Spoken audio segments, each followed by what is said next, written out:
Shout it loud, but I can't hear a word you say. I'm talking loud, not saying much. I'm criticized, but all your bullets ricochet. You shoot me down, but I get up.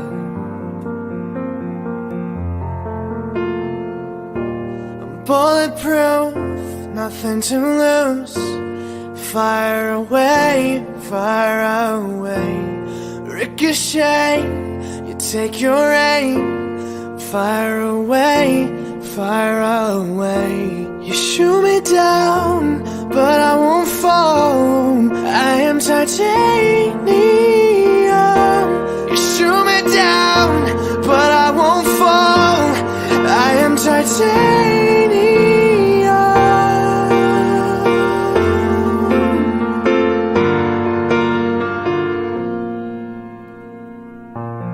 Cut me down, but it's you who'll have further to fall. Ghost town and haunted love. Raise your voice. Sticks and stones may break my bones. Talking loud, not saying much. I'm bulletproof, nothing to lose. Fire away, fire away. Ricochet, you take your aim. Fire away, fire away. You shoot me down, but I won't fall. I am titanium. You shoot me down, but I won't fall. I am titanium.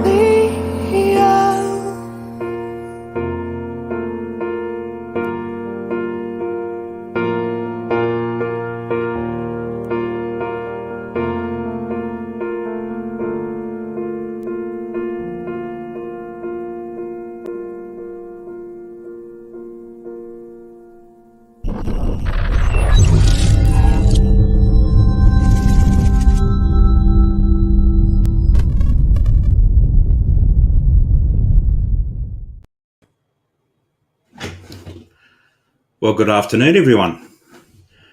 With the real Mr. Nobody, Team W here. Just let me try and fix that camera up. Welcome to everyone that's joined to this very impromptu pre-State of Origin stream this afternoon. And I see we've got old mate in the chat. Welcome, old mate. Titanium, that's me. Yeah, numpty. Oops. Rick Nelson, welcome, Rick. I saw you online last night, mate. I'll fill you in on that in a minute. Bring back the biff. I was just watching a State of Origin on Fox from 1991 with Wally Lewis and Mark Geyer and Ricky Stewart and Laurie Daly and all the Queensland boys. And indeed, mate, it was bring back the biff. Well, it was the biff. Geez, it was a good match. G'day, Matt. How are you, mate? Welcome to the stream. I just thought I missed out on last night. Indeed, Matt. Go the Blues. I missed out on last night's stream. I had a big drive. Well, it's not a huge drive from Coffs Harbour, but it was big enough, and I got back, early afternoon. But I was so bloody tired. I had a big week, fellas. I went up to visit a mate of mine of over 37 years up in Lismore in northern New South Wales, and he used to work up there in the same profession I used to do, and we're out of the same class. And he was best man at my wedding, and I was groomsman at his wedding, and we've been mates for many years, but we don't get to catch up too often. So I thought, bugger this, I'm driving up to see you, mate. So he very gratefully put me up at his house for 3 nights, and we had many bottles of red. We had quite a few beers. He brews his own beers. He's got the CO2 canisters and the bar set up and beer on tap and bloody everything. And he's got a Komodo grill that he cooked me some beautiful lamb on the barbie, and his wife was hospitable, and my missus was back here looking after the two little terror French bulldogs, and had a really great week. And then so I left there and I spent 2 days staying in Park Beach, the pier area of Coffs Harbour, and had a couple of good nights there. So I think I did about 1,800 Ks this week, and with my old hip and all that sort of stuff, and an impending right hip replacement, I've already had the left done. My body was aching, fellas. So I was in bed at the start of this stream last night at 7:30. Luke, interesting question, mate. My mate has an in-depth knowledge of that area, and he's lived up there most of his life. We started together at Darlinghurst back in the day in '84, and he moved up there probably about 2 years later. So he's been up there all his life, but he's on his way out now. Now, to answer your question, he took me on an in-depth drive around the Lismore CBD, back streets, environs, and rural and semi-rural area surrounding Lismore. Absolutely devastating, mate. For example, many of the shops still aren't open. Some are starting to trade again. Driving in the back streets, it's just terrible, mate. You see a whole street of houses, and they're the old style weatherboard houses that are built on piers. And most of these houses are either gone or they've been pushed to the right 100 or 200 metres and are just like a shell of their former selves. Just devastating, mate. And they've got a village of motorhomes set up for the Indigenous population up there. I wouldn't like to buy one of those vans after they're finished with, but there's a number of shanty villages, tent villages, mobile home villages, etc., around the periphery of the Lismore area that cater to various, I don't know how to say it, various residents. That's probably the best way of saying it. And they're months, maybe years off getting back to normal, mate. I'll tell you. I went to buy some petrol in the main street. Mind you, fuel's cost me about $500 this week. And I said to my mate, is it all right to get fuel from here? Because this place was completely flooded. And he said, nah, they've been through a few big tanks now. So, g'day, Steve, Ho Chi Minh City, Vietnam. Wonderful to see you, mate. Yeah, outstanding. Good stuff. So there you go. It's just an impromptu stream. And we've got a big, for those that aren't familiar, or for those that don't follow, rugby league, we've got a big match on tonight. It's called State of Origin. It's between New South Wales and Queensland. And tonight it's over in Perth in Western Australia. Game 2, which New South Wales has to win. Here's my old mate Ray coming in. There you go, mate. G'day, mate. How you going? Well, not bad. Just cleaning the trailer out. They said build it. They said build it. And they said build it and they will come. So this is an impromptu. Oh, yeah, cool. Yeah, man, clean. I made these bloody fire pits last week. I was talking about them drum ones. I must have cursed myself because I've got fucking bloke wanted a dozen of them made up. So I've got a bunch of these drums for free. Anyway, I just cut them in half and that has some sort of detergent in them. Oh, the 44 gallon drums. Yeah, no, what a fucking mess. What, are you just going to throw some legs on them, or? Yeah, I already made them and delivered them. But okay. Yeah, it's $40 each. It's all right. But I made 12 of them. But anyway, just trying to get that shit out of it. Anyway, I put them over the top of my trailer, a bunch of bloody, what do you call it, just clippings, like trim back a few bushes and trees and stuff. Anyway, I got rid of the wood out of there. Bloke next door grabbed it for a bonfire. Anyway, had all leaves and that in it, and all this shit was dribbling all over the leaves because I cut them in half on top of my trailer. And I was just trying to get all that shit out of my trailer into the bin, Mate, I'll give you a tip. You know how you were messaging the other night about that barbecue my mate had, the Komodo, the red Komodo, which Johnny, there's something happened. He's got one of them in Hoo Hin. Yeah, I've seen them. They're fucking expensive. And $1,800 to $2,500 here. Yeah, I've seen up to 4,200 in one place. Yeah, they got a ceramic inside as opposed to a metal inside that eventually Yeah, deteriorates. So they last forever. But yeah, my other mate, just hearing you're talking about 44-gallon drums, yeah, every couple of years he gets a mate of his like you that yeah, knocks him up a 44-gallon drum with a hinge and legs yeah, and a grate, and he yeah, cooks when he has big family functions. He throws yeah, 3 bags of charcoal in it. yeah, He puts 4 chooks in it. He yeah, leaves it for about 2 hours, and he yeah. swears that it's the best chook cooker that Oh he's ever yeah. had in his life. You Man, know? I've made hundreds of these things over the years. Like when you're out there beside the lake, that's what I said. So what we used to do when we used to go away, we used to take a drum with us. We'd open the top of it up, and we'd light a fire in it. The fire would only be about as much as what you had. But when you're Yeah, downwind of the bloody thing, the bloody you wouldn't get so much. You wouldn't get so much of the bloody the smoke coming at you. The smoke would be a bit higher, but the heat would radiate, the iron would get really bloody hot. yeah, Anyway, it'd radiate at you sort of thing, and you get out of the wind by getting behind the bloody. You get a nice warm breeze blowing on you in the cold. You know what I mean? yeah, yeah. I And do. I do we used to indeed. do. We used to take 2 or 3 of them away with a bunch of us sort of thing, and bloody. And that's what we used to make those ones. If there's nothing wrong with the ones, yeah, they're great. They're nice and thick and they hold the heat in sort of thing. That's the main Yeah, thing. mate. I've got a miniature one. We're talking about barbecues here, so settle down, fellas. It's Mm. called an acorn, and Yeah, it's like the same as the Komodo grill, but yeah, shrink it right down. yeah, yeah. And I learned a really valuable lesson seeing my mate cooking Mm, this lamb on the rotisserie. mm, I've been using too much charcoal in my little thing. I've been making yeah, it too hot. That's why I'm yeah. overcooking the meat. No, He flush with it. used Yeah, he used in his big Komodo grill less mm, than half of what I use in my little one. yeah, that's fair enough. You Yeah, know, so I've learned something.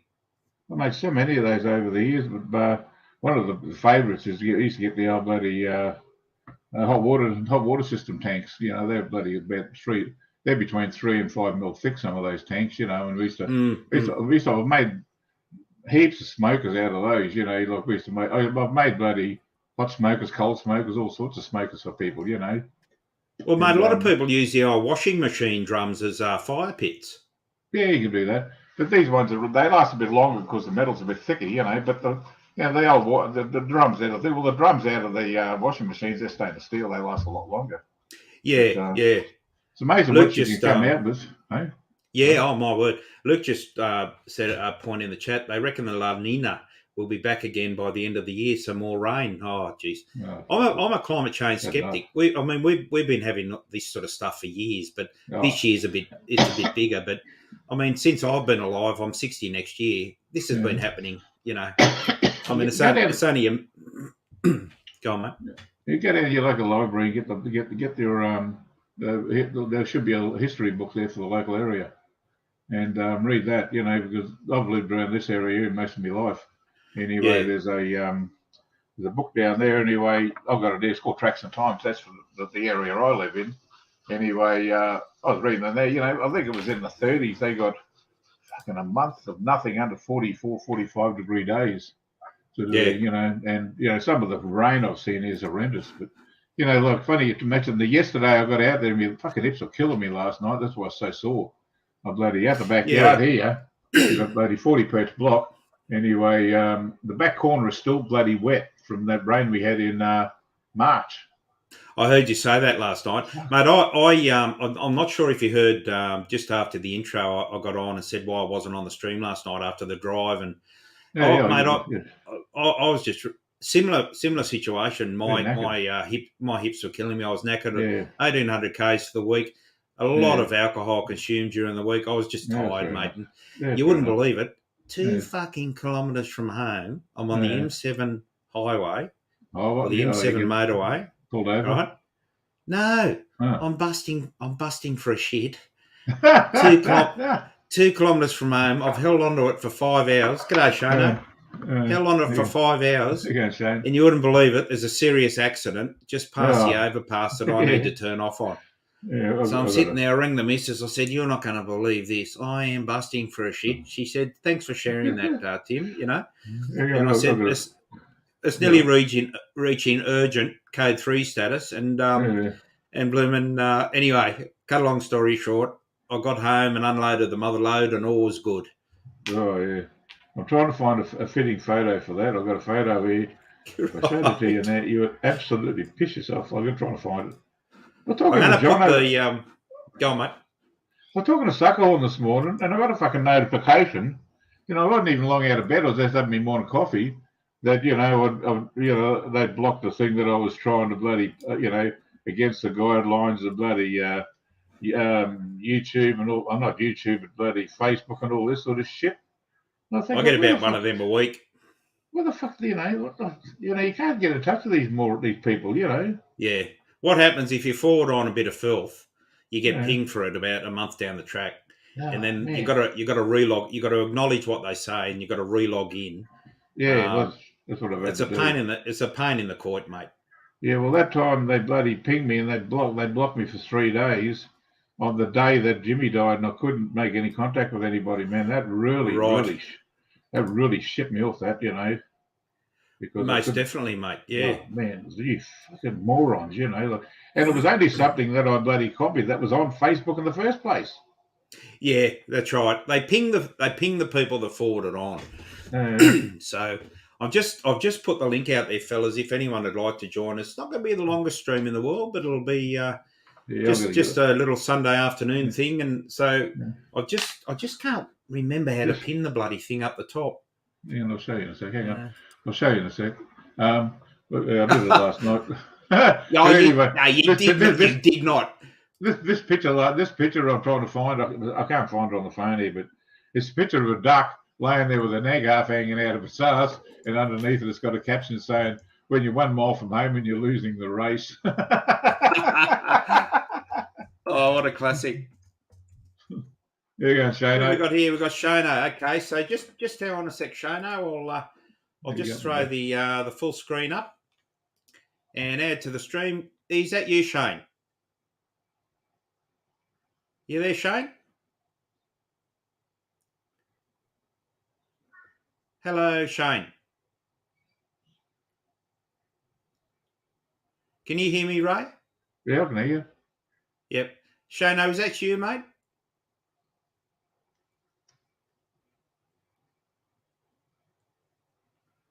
All right. Well, I won't add Shane to the chat just yet.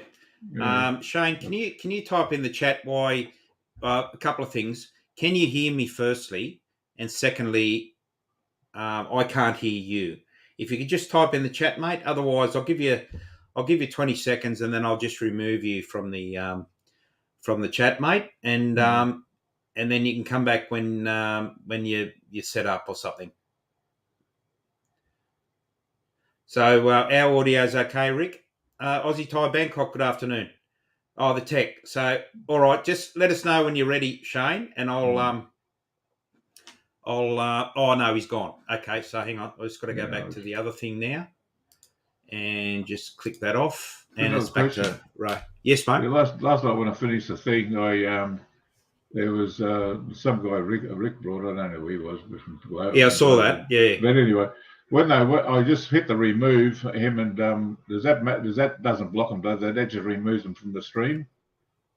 So what you're saying is you remove them from down below? Yeah. That's fine. Yeah, that's fine, mate.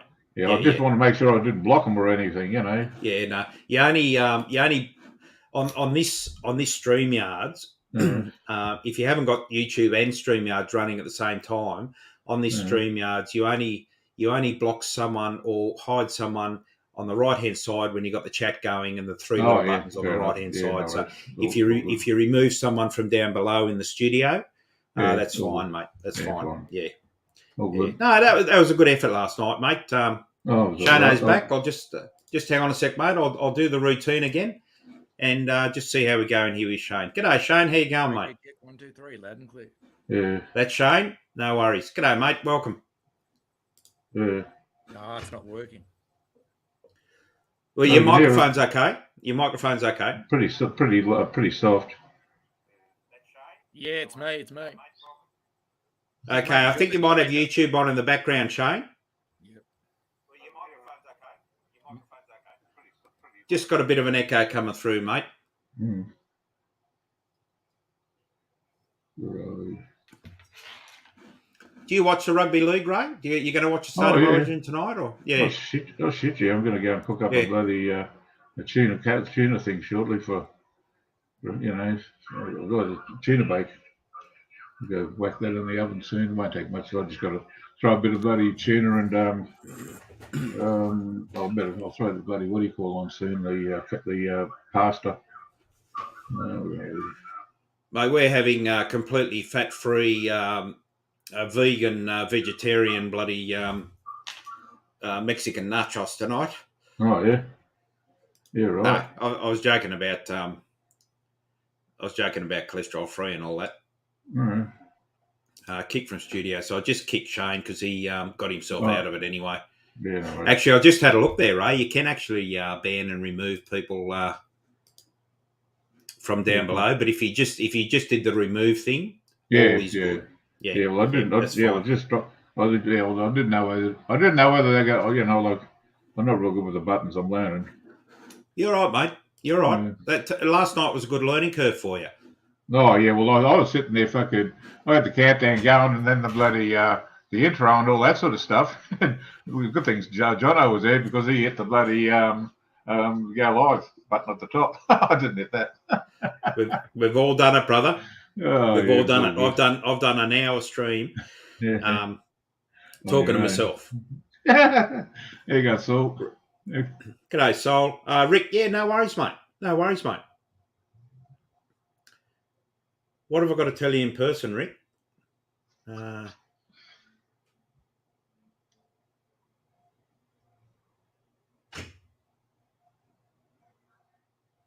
not sure. It's nice to have Rick back in the chat. And it's nice to be back as a group too. Yeah, well, I thought everyone was going to be on. Most of us were going to be on last night, but everyone fucking seemed to scatter. I got here and there's nobody around. I thought, who the fuck's around? I'm going, shit, what do we do here now? We're going overtime.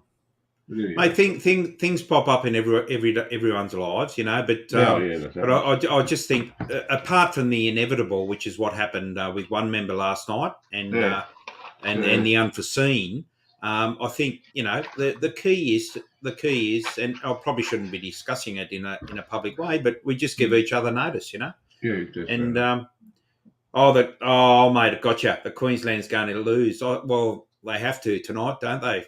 Don't they, mate? No. Actually, the last game was a really good game. Like it was a good game. It was. Whoever wins, whoever wins. They won a hard game. That was quite a good game last night. Like sometimes the bloody defense is down on one side and they just get slaughtered. Well, it's not a bad game. It's just a win. But when the other side, when the defense is fucking just as even on both sides and they fight for every fucking inch. That's a good game, And, mate, when it's all said and done, if Queensland win tonight, as long as it's a good game, but there's always next year. It just keeps going on. So I love the band. I love the fucking banter, man. It's awesome. It's unreal. First thing with boat cruises and State of Origin, we ran on the Sea Princess. And anyway, we had the Vanuatu. Anyway, they put the State of Origin on the big screen upstairs and everyone was laid out upstairs. We didn't even know it was coming. It was just I thought it was a spur of the moment thing, but obviously they planned it. But it was just awesome. Anyway, then after that, P&A started having State of Origin cruises, so we've got to go on that. And the only bad thing about it was the seats that they give us in the P&A got us. I don't think they could have got any further away from the bloody the field. They were fucking right up in the nosebleeds. Anyway, really? Then the second time we went, we sort of don't want to be up there again. We'll upgrade to the bloody gold ones, the gold class. It was fucking just as bad, but behind a speaker. You know what I mean? For fuck's sake, But anyway, got to see a couple. Just hang on a sec there, mate. Just hang on a sec there. So just before I put Shane on, I'll do a lesson on the run. So over on the right hand side where you got brand. Yeah, you go into there and got a banner. No, you got an overlay. Oh, yeah, overlay. Oh, yeah, put an overlay up. Okay, that's the so question, what I want you to do is to click the overlay. I'll put an overlay up. The first one I'll do. Okay, so we click the overlay. So I'm going to add Shane to the stream. Yeah, then I'll G'day, do that. Shane. How you going? No, I've shut down all of YouTube. Hopefully it's reset. All right, mate. Now, that's good. I don't think I can see your camera, and your microphone is really loud. Yeah. But that's you, so you can get rid of the banner now, right? Yeah, no worries. Hello. There you go, Shane. There you go, mate. Yeah. Very loud. Very Hey, loud. Ray. How are you? How are Team W?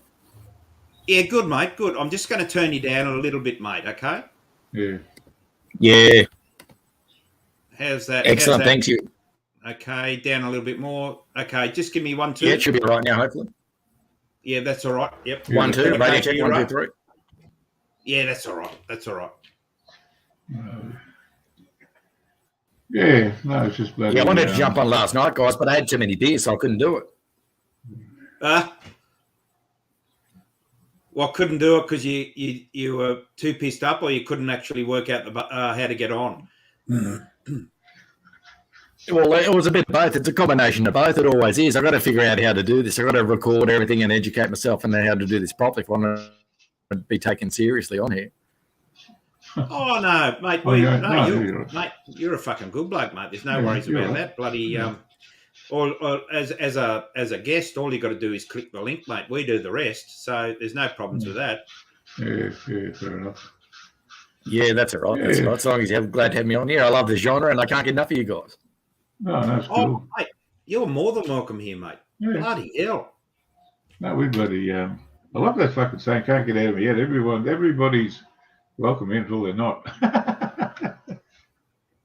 Oh, I can't stop saying that. I love it.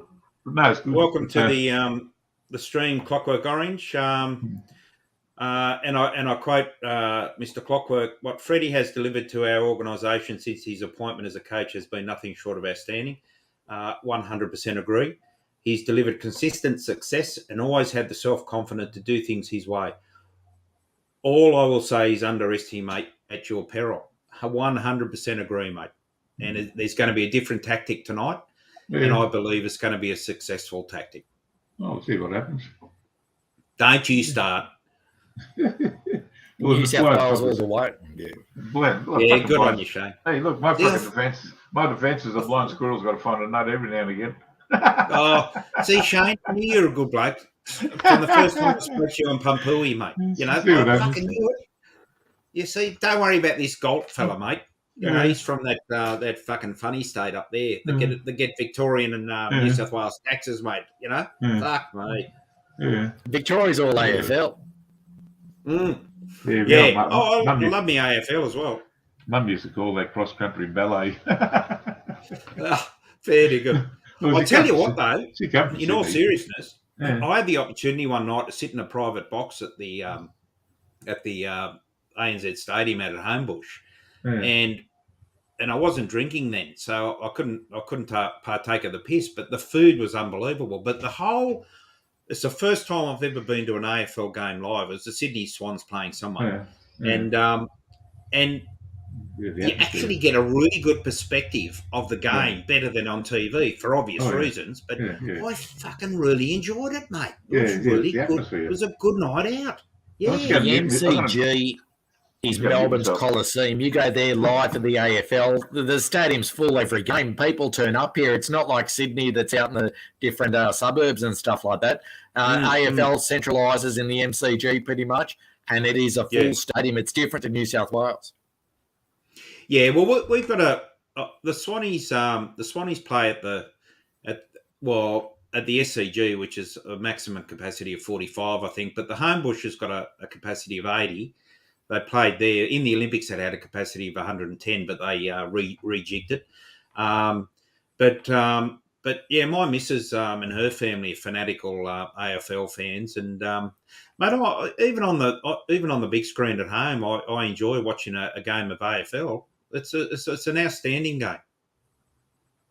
It's the artillery sport. That's what I define it as. It's an aerial sport. They have to catch it, but it is full on. The blows are full on. They do knock each other out, and they do stuff each other up with the blows. So it's different to NRL, which is all running at each other and stuff like that. But I like the AFL because it's tactical. It's in the air and stuff like that.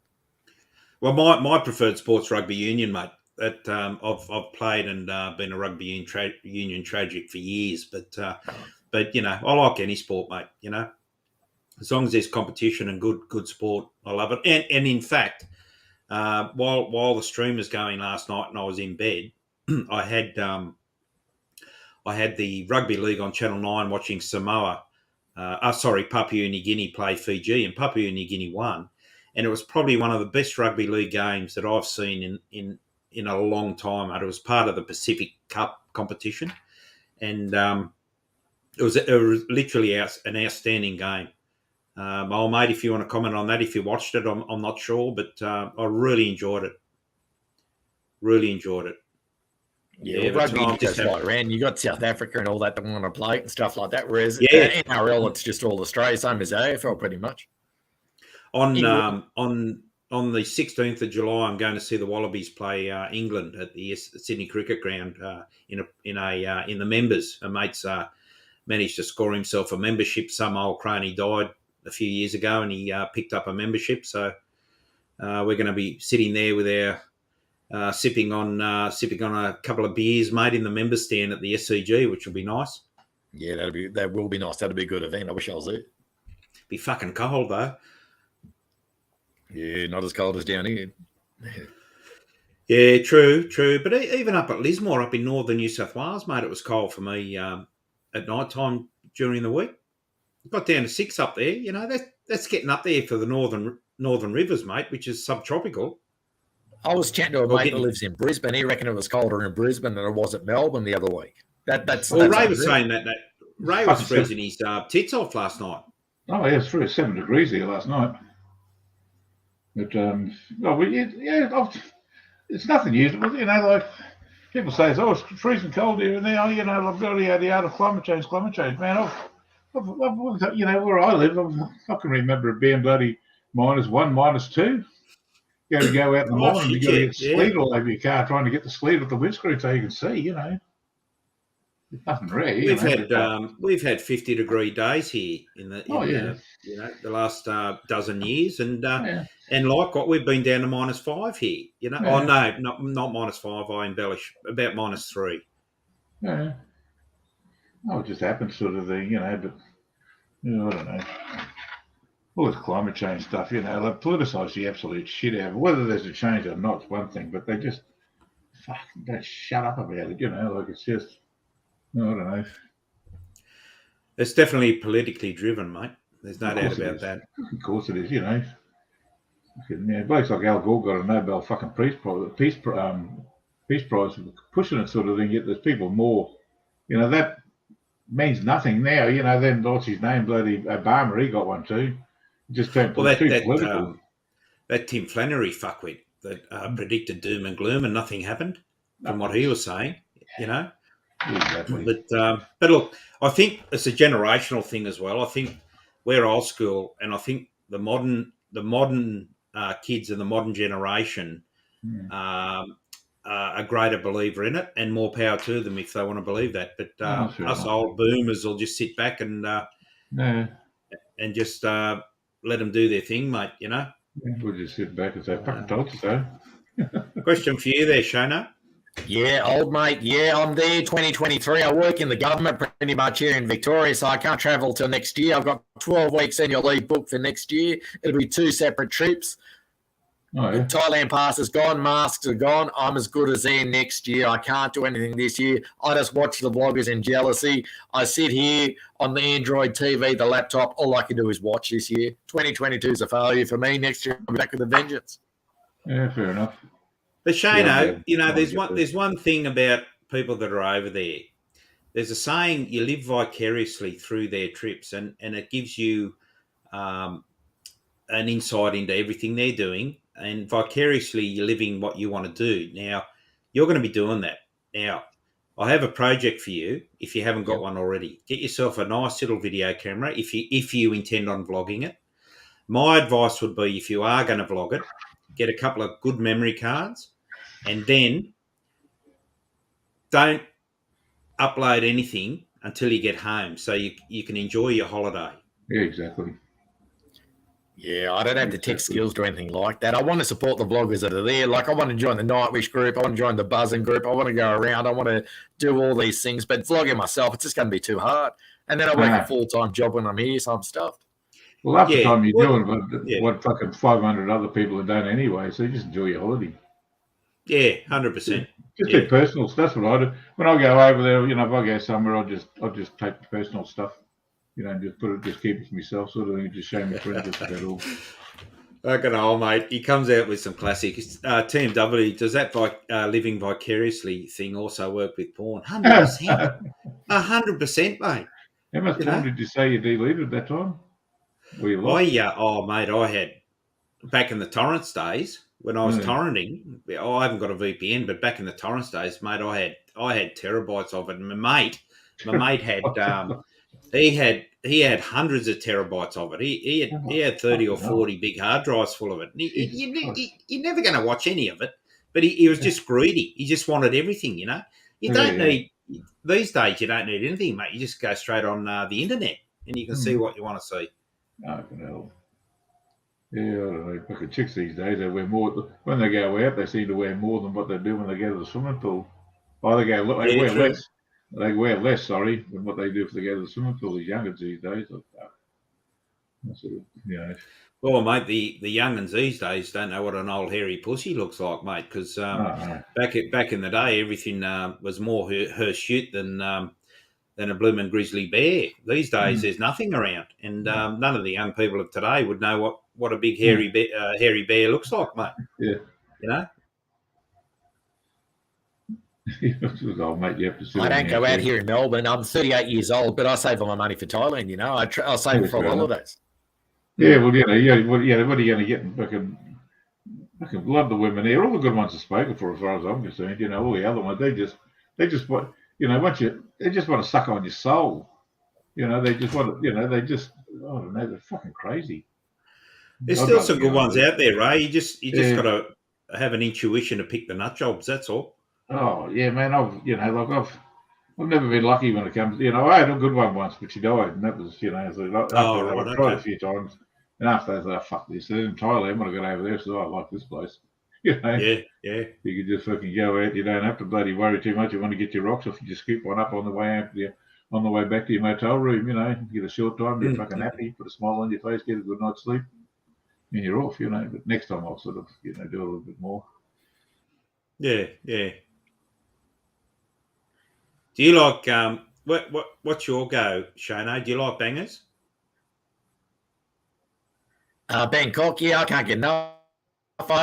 Two different trips I do is staying at Co Centre. I go down to Sukhumvit with the 11, the Soi 4, and all that down there. I don't know which is better. Depends what you want to see, but it's always on the way to patio if I'm staying in that section of the Thailand. 11's Soi 11 Sukhumvit's quite vibrant now. There's a lot more bars that have opened up, and they've reopened up since COVID restrictions have somewhat lifted. A policeman that works in the Lumpini district owns a lot of the ones. If you're walking, say, let's just say south from Sukhumvit Road, he owns halfway down on the left-hand side. He owns about 4 of those bars, and he used to own a bar down at or 2 bars down at Asok that I frequented. A couple of them, really good bloke. But he's got his fingers in a few pies over there, mate, But that's it. But I've sat down and had a beer with him, mate. He shot and killed a bloke, years ago, and he carries a Glock Model 17 with him at all times and all that sort of stuff. But he's ready. Not a bad fella, mate. Yeah, that's all right. That's good. I love the Soi 11, but I love the Soi Cowboy too. It's got the strippers, it's got everything in there. I stay near the Terminal 21. There's a couple of hotels up near the Levels nightclub. Have you been to Levels nightclub? No, I haven't, mate. Every level's got a different genre and stuff like that. It's pretty cool. I don't know whether it's still there after the COVID, so I've really got to get back to Bangers for a week just to assess what's still in that area. My Soy Cowboy, my go-to place is the Country Road Bar on the left as you first walk in, because I like the live music. And and back in 2017 when I went over there with the missus, and I had a moon boot on because I had a broken foot. We just walked in there, and I'd never been to Soy Cowboy at this stage. So me and the missus walked in there. We walked past the Country Road Bar, and we went to a go-go bar and just sat out the front and talked to the mama-san and everything. And then me and the missus went across to a ladyboy bar, and fuck, it was a funny night. I got you, Rick. Hang on a sec. Just stand by, gentlemen. I'm just going to put up the banner for Rick. And hello, Rick. I think that's you, mate. Oh, yeah. Well, I just turned my camera off so you can confirm it was me. That's all. Yep, I saw the thumbs up. Do you know Pampui and a few others do a special question. They ask people to add two numbers together, because that thing that you did when you first came on, and I saw it, people are pre-recording that sort of stuff and bloody doing it so they can flash. Yeah. No, so because it's been ages, just to confirm, that's why I came on with my camera on, so you could confirm it with me. Yeah. They still do that. And they we usually just say, say a number, then you can repeat it, then for sure then. Well, good to see you, old bugger. Yeah. How you been hanging? I've been absolutely fantastic, thank you, guys. It's as I wrote in the chat last night, it's so great to have the old gang back together again. Yeah. I saw that comment. It's been a while. It's been probably, I think the last time we were all together was probably 2 and a bit years ago, 2.5. It was just when all of the Australians were being told to come back to from overseas, come back to Australia. Okay, so March, June 2020. Yes, and I think we're all on Mighty Bart's stream. Yeah, correct. Do you know Shano, Rick? No, I don't know him personally. I'm new to the job. Rick, Shano, Rick. Hello, Rick. How are you, sir? G'day, son. How you doing? Yeah, not bad, not bad. Just having a few beers, sitting back down here in Melbourne, missing Thailand and all Southeast Asian things. Oh well, I've already made my decision that Thailand's out of the question for me now. Why? What's that? Oh, no. I'm just waiting till I can definitely confirm that you don't need the magic potion to travel, and all the restrictions and everything's dropped down, and probably I'll go back. Well, that's July 1st. Oh, July 1st in Queensland, yes. No, but July 1st for Thailand, mate. But also too is I'm hoping that Thai Airways will start running more flights, because at the moment there's most of the flights out of Australia are only out of Sydney or Melbourne. Right, gotcha. And I'd like to go back to how it used to be when we used to have an overabundance of direct flights out of Australia to Thailand. I tried doing the Air Asia stopover shit, and it drove me batty. Look, the bottom line, Rick, is this: it will come back eventually, and yes. The positive is you're going to be saving more pennies until the time you have to go, and you're going to have a great time anyway when you eventually get there and savour it, because you've waited for it, mate. And the best thing about it, and the most annoying part about it, is I officially paid my mortgage off 2.5 years ago, and I can't bloody travel. Oh, geez, fair dinkum. So you'd be going all right then, mate. Absolutely fantastic. I'm so set up financially. I could do just about anything, but just the whole restrictions, and I want to know that the minute I jump on the plane, clip the seatbelt on, my holiday starts right there and then. how it used to be. Hey, Rick, have you got a TV or something on in the background, mate? Unfortunately, as I said to you, I'm at work, Oh, right. Okay. and that's my control radio. Understood. No problem. No pom-pam. Yeah. Our mate said nothing's going to be the same. I agree. Nothing will ever be the same as what it was pre 2020 or 2019. But Steve Morris, I just noted, commented, Soy 37, the office bar, a great sports bar with plenty of hussies, along with Jap-only bars. Best local hotel on Soy 37 used to be Livingston's, RIP, so it's gone now. But I haven't been down as far as Soy 37. I think the furthest I've got down is about 25 to 27, I think. We should arrange a trip and go exploring. Mate, indeed. I know old Kanga wants to go away with me at some stage. And I've got a young bloke I used to work with that adopted a little Thai boy from an orphanage with his missus, and we get together for a drink every month or so, and they're going through a nasty divorce at the moment. And I said, have you ever been to Thailand without your missus? And because I have been heaps, and I have been with my wife for nearly 30 years, and they said no. I said, well, we should go over together one year, mate. And he said, well, how does September next year sound? And I said, well, let's just think about that and settle down, young fella, and save your coins, and we'll see how we go. Yeah, so like guys, I've got to go again. Like I said, all right, mate. It's just going to be quick. Toot, toot, toot, toot. That noise. Oh, there you go. What's that? Is that a train? Shh! Don't say that. Come on. Yeah. Well, hang on, Rick. Shane, Rick. I can say it because Rick's a train driver. Shane's a tram driver. Yeah, I drive a tram here in Melbourne at the minute. Yeah. Yeah. So I've just got to be careful who's watching. That's why. Indeed. Fuck him. Yes. Fuck him. Who's going to come looking for you? Nobody. So I'm sorry I missed Man Oz last night. I know he kept wanting me to jump on panel all the time because it's been ages.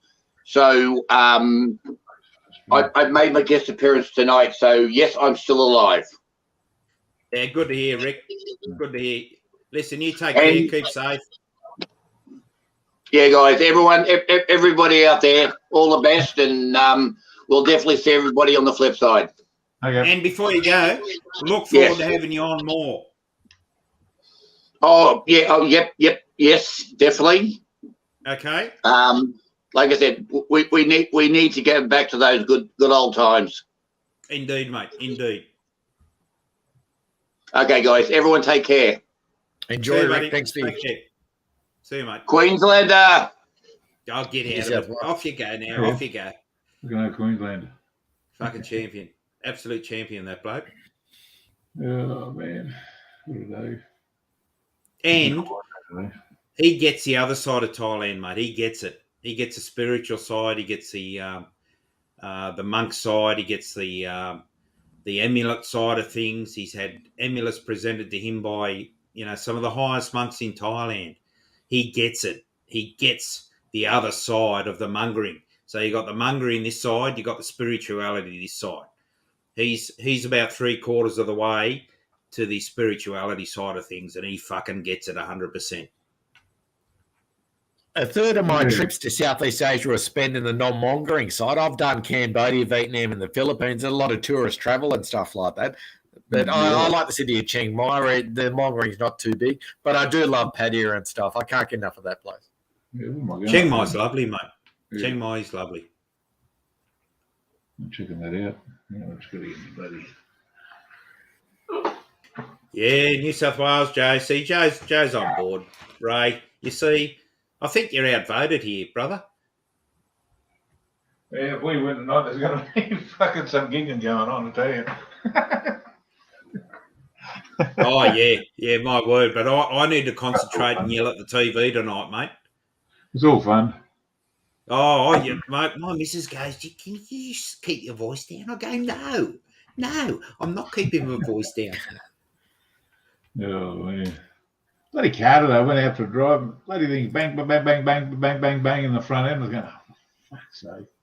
Lucky it was just a link pin on the sway bar. I bloody pulled the wheel off and had a look, and it was just one split and fell off. So luckily I had another seat. I was whacking another one back on. She's back to normal now. So can't handle. See, I've got no idea with that sort of shit, mate. I'd have to call the NRMA and get it booked into a mechanic with a tow the next day. I've got no fucking idea. No, just so But you know, we're all talented in our own way. Yeah, I just feel like working my hands, I suppose. Yeah, well, mate, I wish I could have, and I'm hoping my son doing an apprenticeship now. He was never that way inclined, but he's learning, mate. He's learning, and he's just carpenter builder. Oh yeah, into his second year now. Late start, but he's so he's doing that, and with the interest rate rises and things, mate, 'cause he just bought his first unit. He's taking on a second job as 3 nights a week doing a night sort of fill of the shelves in Woolies, so he can get some extra money, because his missus works part time. So all good, mate. Do it while you're young. Oh yeah, that's the only time to do it. You do it while you can, because fucking how's a young blue collar couple supposed to fucking get a home now? Well, what if prices are going? Mate, remember the interest rates back in 1988? 17%. That's when I bought my first house, 17.5%. Man, I fucking sold my place. That was killing me. Mate, if it hits 17% again with the price of houses and the loans that people take out to get a house these days, right? There would be literally hundreds of thousands of people getting their houses repossessed. Of course there would be. Well, at the moment up here, you can't get a rental because bloody all the people coming up from Melbourne bloody buying houses up here. I'm not putting shit on them or anything like that, but fucking that's what I'm doing. I've got more than a few houses. If the interest rate hit 17%, I'd be fucked pretty much. But I just bought another place up in Townsville, so I want to move up there. No, but they're selling their house down there for the prices they get for their places down there. And they're coming up here and they're buying 1 or 2 houses. Because traditionally up here the bloody houses are a lot cheaper. But down Sandgate, it's just a bloody little area down there. A 693 square metre block went the other week for $1.15 million without a house on it. And that. Look, in the last 10 years, you get down there and buy a place for like $60,000-$70,000 with a house on it. That's how much it's gone crazy. Mate, my missus flew up to Darwin with a few friends last week for a wedding of one of her basketball colleagues who's joined the Northern Territory Cops up there. And she was up there for 5 days, and she was talking to a local Uber driver, getting carted from a night on the piss with her friends and going back to the hotel. And he said it costs a minimum for a 1 to 2 bedroom flat in Darwin, $650 a week to rent. Yeah. That's why I'm buying them in Queensland, because the rents pay more than the mortgage. So you're pretty much set from the beginning. Here in Melbourne, you're fucked. Yeah, well, rentals are going up. If you can get one here now, they're just... There's one comes up, somebody a bit straight over the top of you to get the place, Indeed, You get on YouTube, you say flat hunting or unit, like condo or whatever, hunting in Brisbane. Look, it's nothing to pay $450 to $600 a week for one in Brisbane, on the river. Just a unit. My young bloke was out of home. He's 24 now. He's been out of home since 21. And he went to about 4 or 5 rental places over that time, and the maximum he paid was $450 a week. Yeah. Now he's got his own mortgage. It started at about $460 a week, and now it's about $540 with the last 2 interest rates, and it'll probably go up. I would imagine it would probably go up to $600 to $640 before the interest rate settles. So they, as a husband and wife, will be able to cover it as young people. But oh Jesus, mate, back. Yeah, well, no kids, and I hope they don't have kids for a number of years, mate. They're still a bit young, for that. Push them into Queensland, get them out of New South Wales, Sydney's fuck. That's why I moved down to Melbourne to get cheaper. Shane, they did say that. They said, Dad, bloody, we were that close to going to Queensland. It wasn't funny, and then he got this apprenticeship. So. You know, so he could get his apprenticeship here and then go up there and get a job. You know, Oh, 'cause yeah, his that's wife right. works in like a Starbucks sort of casual sort of part-time coffee maker sort of gig.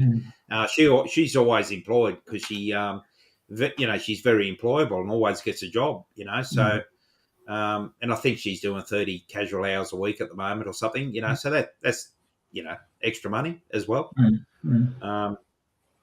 You know, but I'd hate to be starting again in this climate, you know, like back in the day. I mean, our house in 98 cost us 275,000. Oh, yeah. Like this, my No, mum like bought the that. place where the family home in 1970 for $7,500. $7,500. $7,500 for 40 perch block, quarter acre, with an old about 100-year-old house on it. What made me was the Melbourne property boom. I bought a house for under 300K in a suburb called Frankston, beachside suburb here in Melbourne. It went on for a 9-year property upward spiral in prices and stuff. That's how I made a company out of it. Yeah, right. Yeah. So if you, Shano, if you said, as you alluded to before, if you went up to say Townsville, what as a tram driver in Victoria, they don't have. So what are your other skills in life that you have? I used to be a real estate agent from Ports Point in Sydney, but apart from that, I did 12 years worth of security-related work. I used to be an authorised officer down here in Melbourne, so yeah. Fucking laughing, mate. You're multi-skilled. Yeah, well, I want to go back into the security type of genre, and I'm doing a security course here in July this year, so I might go back into the security detachment of aerotrams and stuff like that. So I'll see how I go.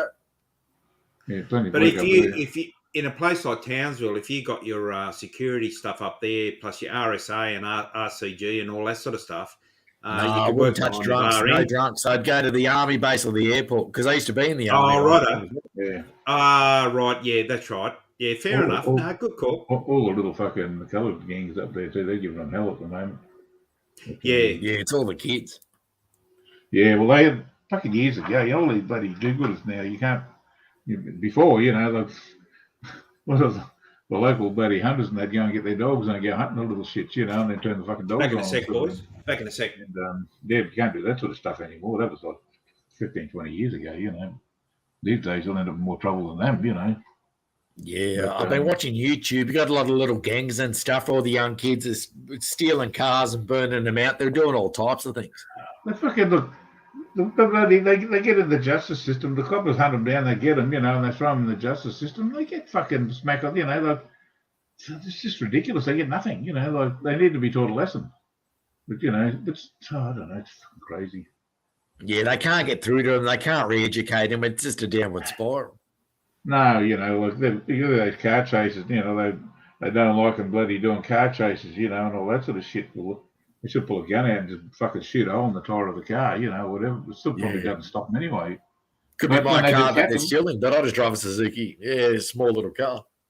Yeah. But, you know, it's not a job I'd want to be fucking. I've got a fucking hot head. You know, I couldn't handle it sort of thing. I'd want to fucking brain them. Sort of Yeah, thing, it's a you lot know. of night shifts. It's a lot of weekends. It's a lot of tracking people down and preventing them from doing stuff. It's Yeah, exactly. yeah. I'm just cooking bloody dinner. Hang on a minute, back in a minute.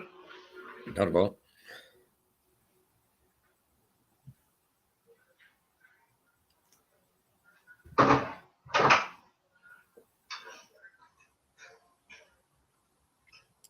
Fuck, that was the quickest way I've ever done.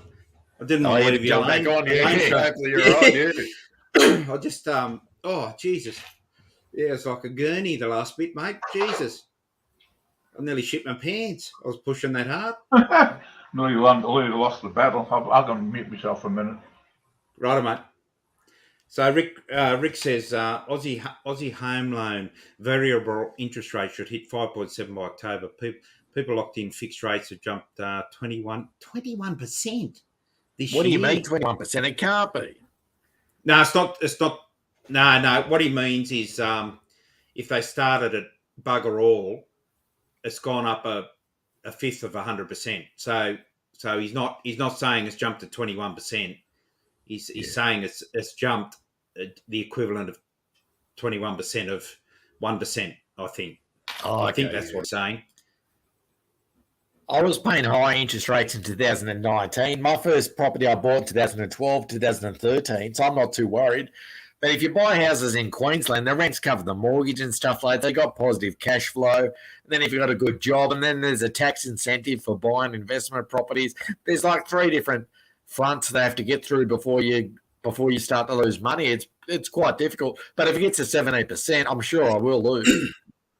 Yeah, but it's funny. Like, and I applaud what you're doing. But me and the missus, we've never sort of invested in property. We've just had our own home.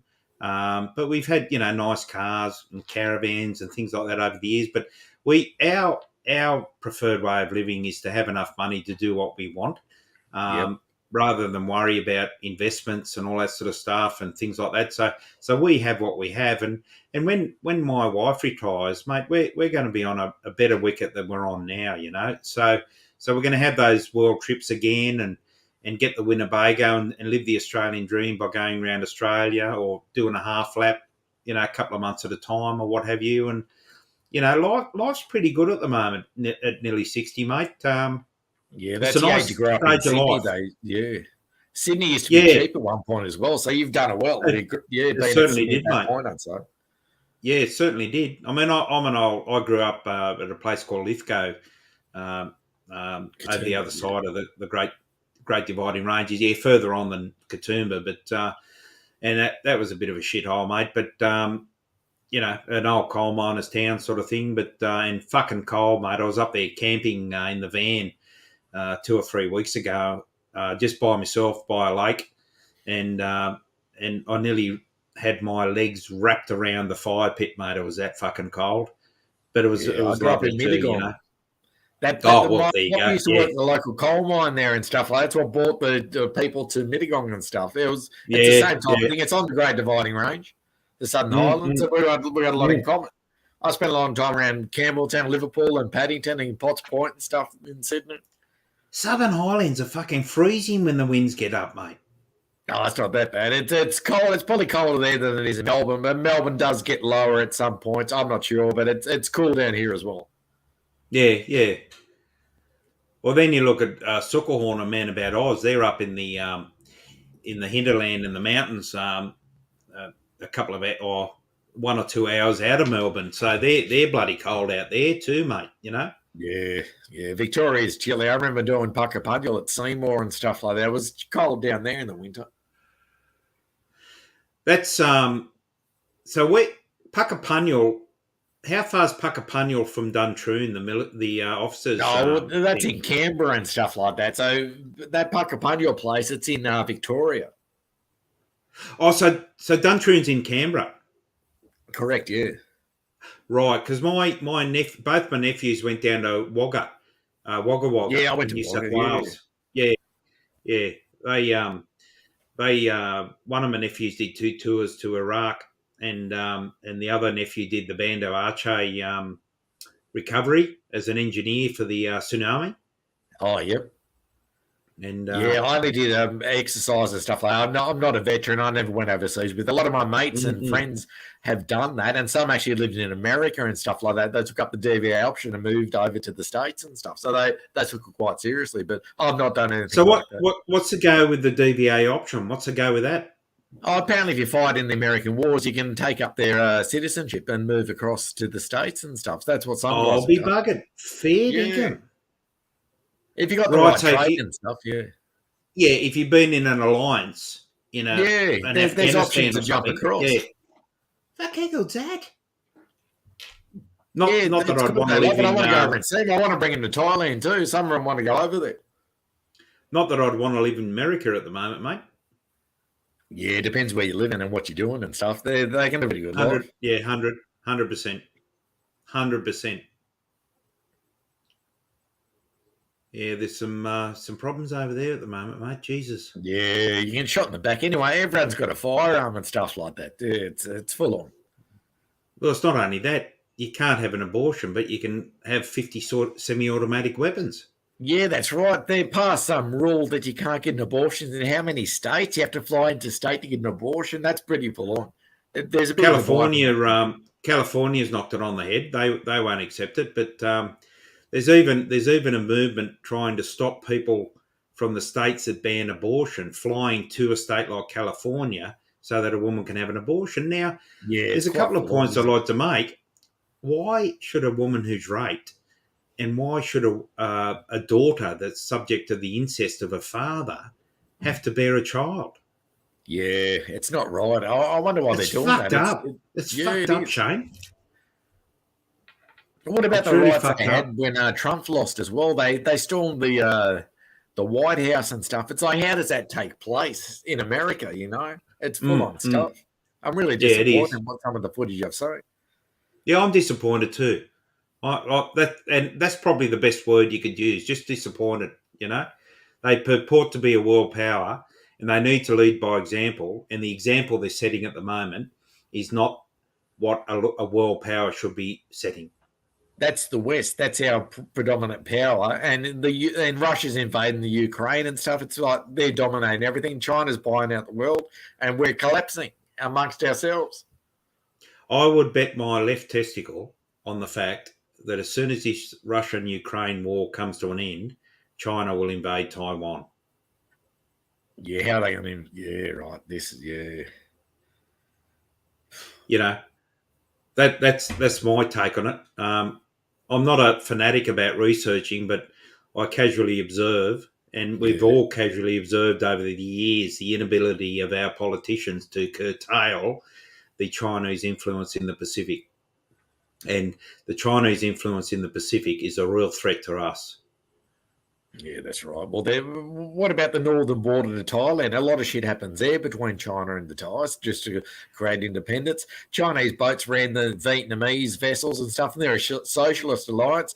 They've moved into Laos. They built a city in Laos and claimed the land as China now. Well, mate, here's another classic example. The Chinese, in their arrogance, have said, well, let's put 10 dams on the Mekong and starve all the lower countries of their life-supporting sustenance. That's Cambodia, that's Vietnam, Thailand, that's all that. Yeah. You know, the Mekong, mate. Thailand, Cambodia, Laos, Vietnam, you know, like... That's the lifeblood, yeah. That's the main vein that flows through the lot. Yes, indeed. Terrible stuff, terrible.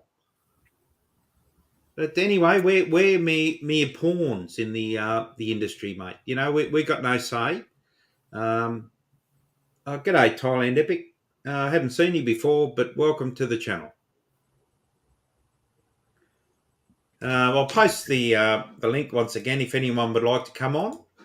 You're more than welcome. But, you know, there's a little disclaimer, ladies and gentlemen, that we're not a drama channel. We're just here just to chat, generally, not insult each other, not partake in any dramas that are happening in other channels or genres or whatever.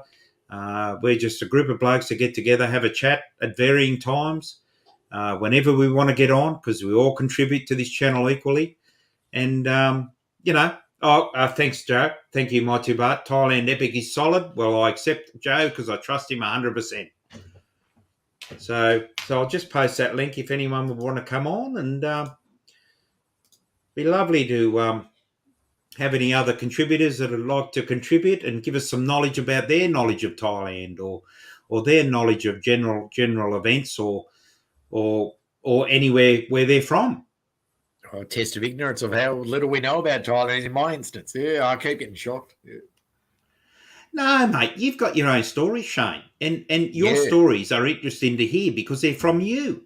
Yeah, that's right. I've done 11 months in Southeast Asia, but still I feel like I know nothing about the place.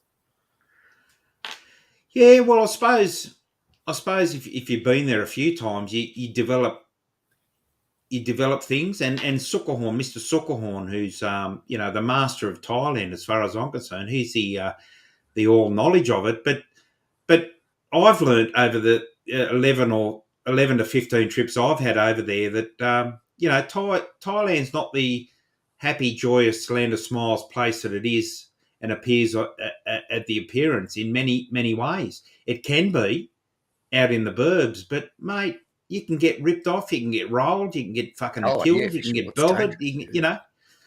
I mean, look at all the murders on Koh Tao that are still unsolved. Serial killers, yeah.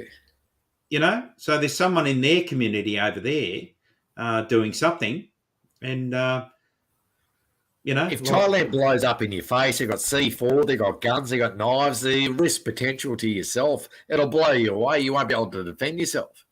That's not to mention the national kickboxing sport. But I, in my personal experience, I've sustained no local crimes. I've been ripped off here and there, but my person's never been touched. It's safer in Thailand than it is here in Melbourne, I'd say, for me. Mate, same to me. I've never been rolled or in a situation that I've been vulnerable.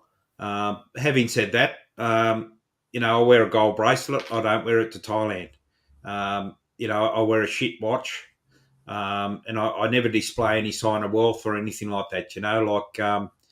And I'm streetwise, so I know how to sense an incoming problem, and I get out of it if I see it coming. So,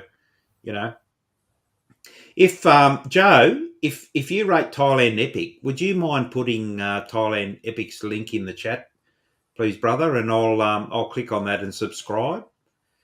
Because I'm always up for decent content,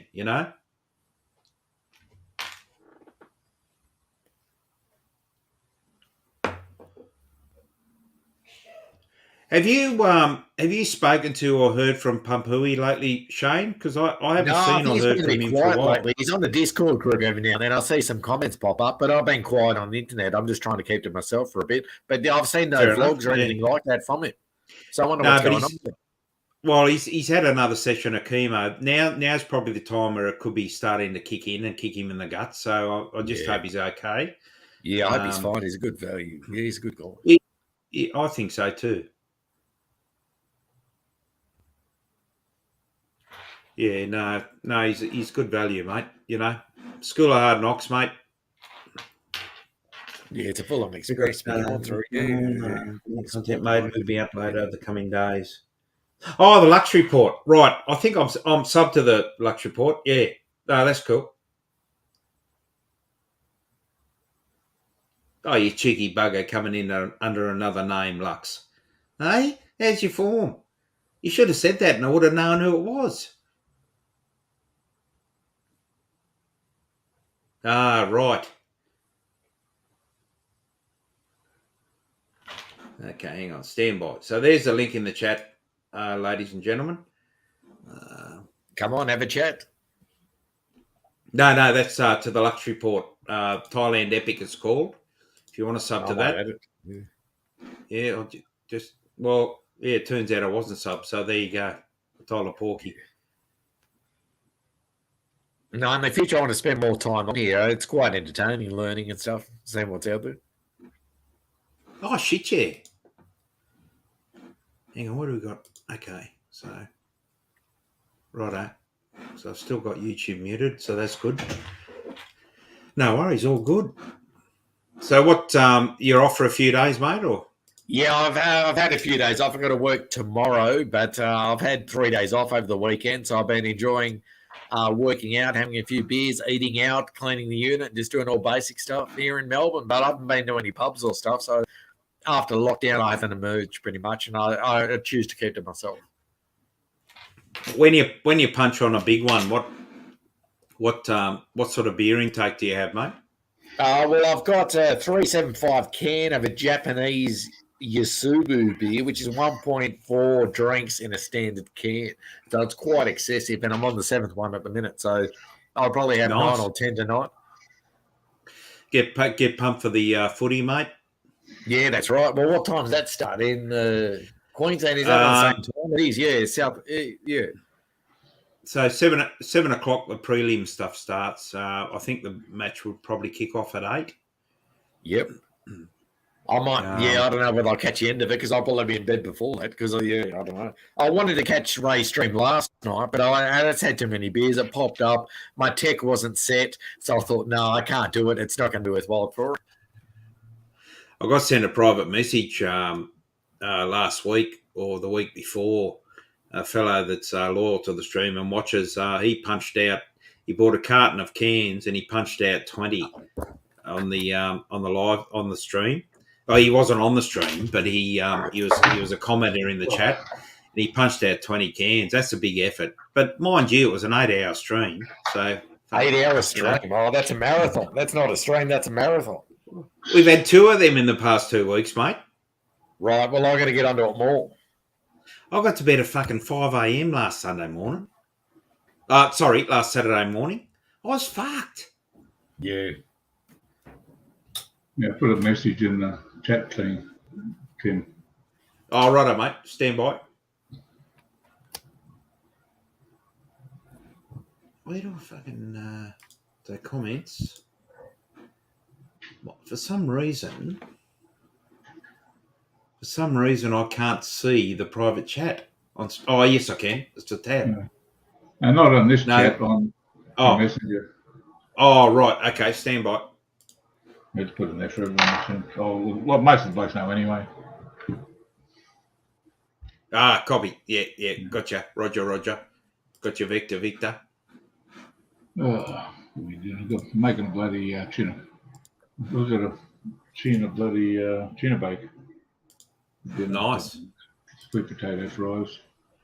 We've sent out an APB, all points bulletin, for Kangaroo. The Kangaroo. We're wondering where he is.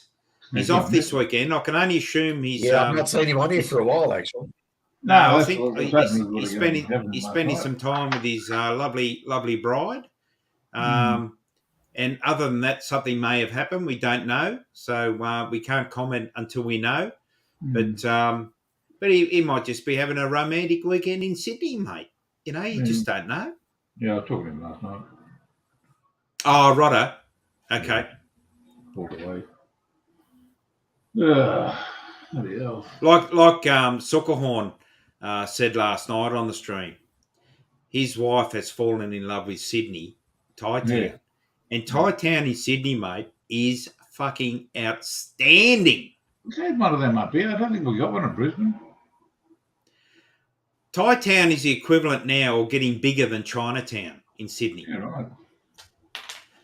All right, we've got Is it Thailand really? Epic on. So, yep, just stand by for a sec, fellas. I'll just put up the screen. Yeah, right. And I'm pretty sure I know Lux's voice. So, hello, Mr. Lux. Good evening, sir. Could you confirm your voice to me, please? Hey, how you doing? Can you hear me? I certainly can. And welcome to the stream. This is Ray and Shane. Yeah, mate. Hi, nice to meet you. Sorry if my internet cuts out. So what Okay, how are you? happened? Why the name change? What happened? I was in that luxury watch community, and to be honest, it's a bit of a crap show, to be honest, and the people aren't that nice, to be honest. So I had enough of it, and I just wanted to get out of it. So I just changed my whole channel. And I'm in So Thailand. what you're saying? anyway. What you're saying is you've come from one nasty trolling narcissistic community and you've joined another. Well, We I can do don't know. better than that. We can do much I better. I'm not connected to any of those other channels, whatever channels you're referring to. I don't know. Right. So Yep. I have no idea about any history or anything like that. So for the viewers, without giving away too much, can you tell us a little bit about yourself and your experience, not only in the watch community, but where you are in Thailand in a general sort of sense? Yeah, I can say I'm in Platchalap Kirikan. I've been traveling and living in Thailand for about 11 years. Oh, unreal. Of that time, I've been here probably about 80% of that 11 years, 85, 90%.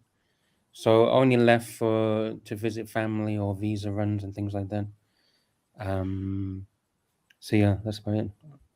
I've ridden a bicycle through Prachuap Kirikan, and Yeah. I rate that with 140 peaks as one of the most beautiful parts of Thailand that anyone could go and see.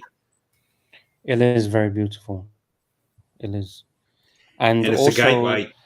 I believe it's one of the most livable provinces to live in as well. It's beautiful. Close to Huin, gateway to Champon. Just wonderful. You know, like and then carrying on little Kuiburi and Bangrud or Bankrut. Yeah. You know, beautiful. That temple on the headland of Bankrut or Bangrud, because it's pronounced two different ways. That is probably one of the three most beautiful temples I think I've ever been to in Thailand. The other two are Doi Sutep and Wat Saket in Bangkok. They're my three favourite. Okay. I know Doi Sutep. Yep. I'm not too familiar with the names, so I'll have to do some Googling to check the pictures. I apologize. Doi Sutep's in the mountains off Chiang Mai and stuff like that. It's got that ancient temple up there. It's not far from the King's Winter Palace up near Chiang Mai in the mountains near Lamphun and Chiang Mai and all that. Yeah, I know that area. Lamphun, Lampang, mate. Beautiful places. Beautiful places. And have you been to Al Manau? Have you ever been to Al Manau? Where's that one, Lux? Al Manau is next to Plat Chalap Kirikan, the city, Plat Chalap city. No, I haven't. Could you guys just hold on a second? We've got another guest coming in, the King Cambo of Cambodia. King Cambo. G'day. King Cambo, is that you? It is, guys. Just a short one. I'm off to the casino. Sweet. I'm off to meet a South Sydney supporter at the casino to watch football. Oh, he's in the tuk-tuk. Right. I'm in the tuk-tuk. I'll give you a bit of a look around, eh? We got the monument over there. You see that Independence Monument? I suppose you're following those Queensland pufters tonight, mate, eh? Or... Mate, New South Wales to the bone, mate. New South Wales. Is that right? Yeah, mate. I'm a Northern Beaches boy. You know that. No, I actually didn't. I didn't. That's hence the Manly. Okay, right, I'm with you.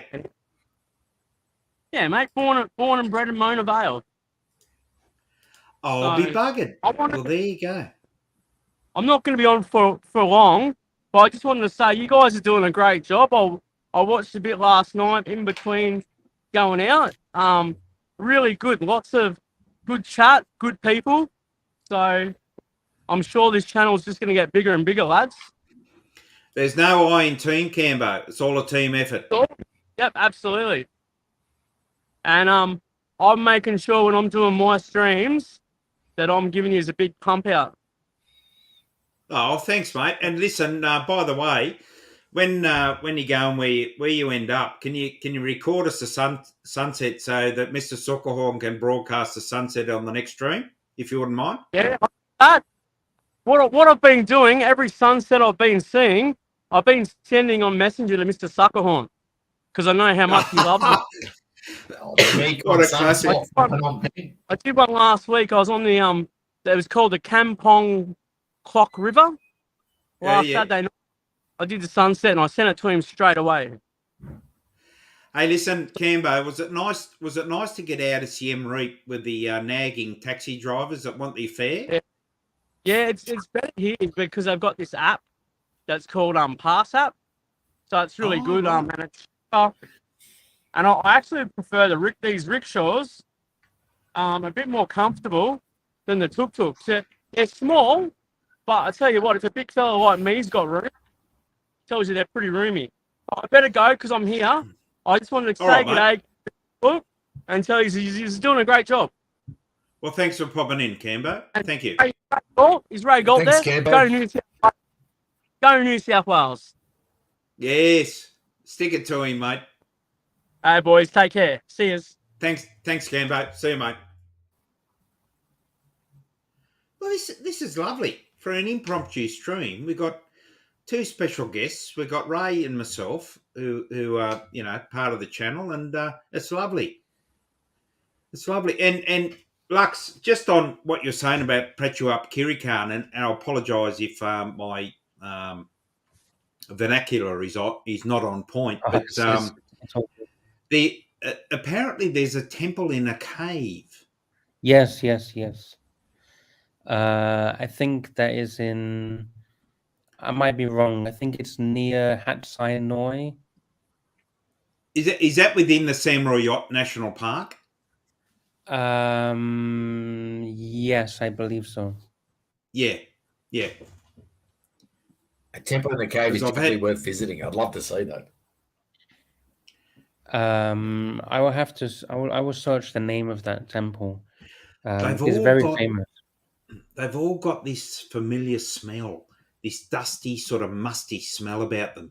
I went to a when the wife and I in 2017 we were staying at Qatar, and we hired a driver to take us down to Khao Lak to the temple in the cave, and I'm really wary of those monkeys, and obviously I don't carry food and all this sort of stuff, because I know what they're like, and they're nasty little buggers, and can get quite aggressive. But the temple in the cave, the monkeys sit outside it, and none of them go in. It's wonderful.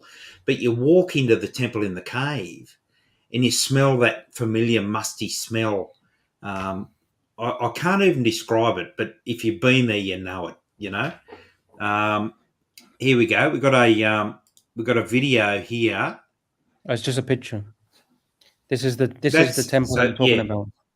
that's the one. So that's the Oh, temple that's in a cave. Yeah, Pretuap, right. Samurai Pretuap Kirikan area. Yeah, The name of it is called Prayer Nakhon Cave. and it's a bit of a hike to get up there, Yeah, I believe. yeah.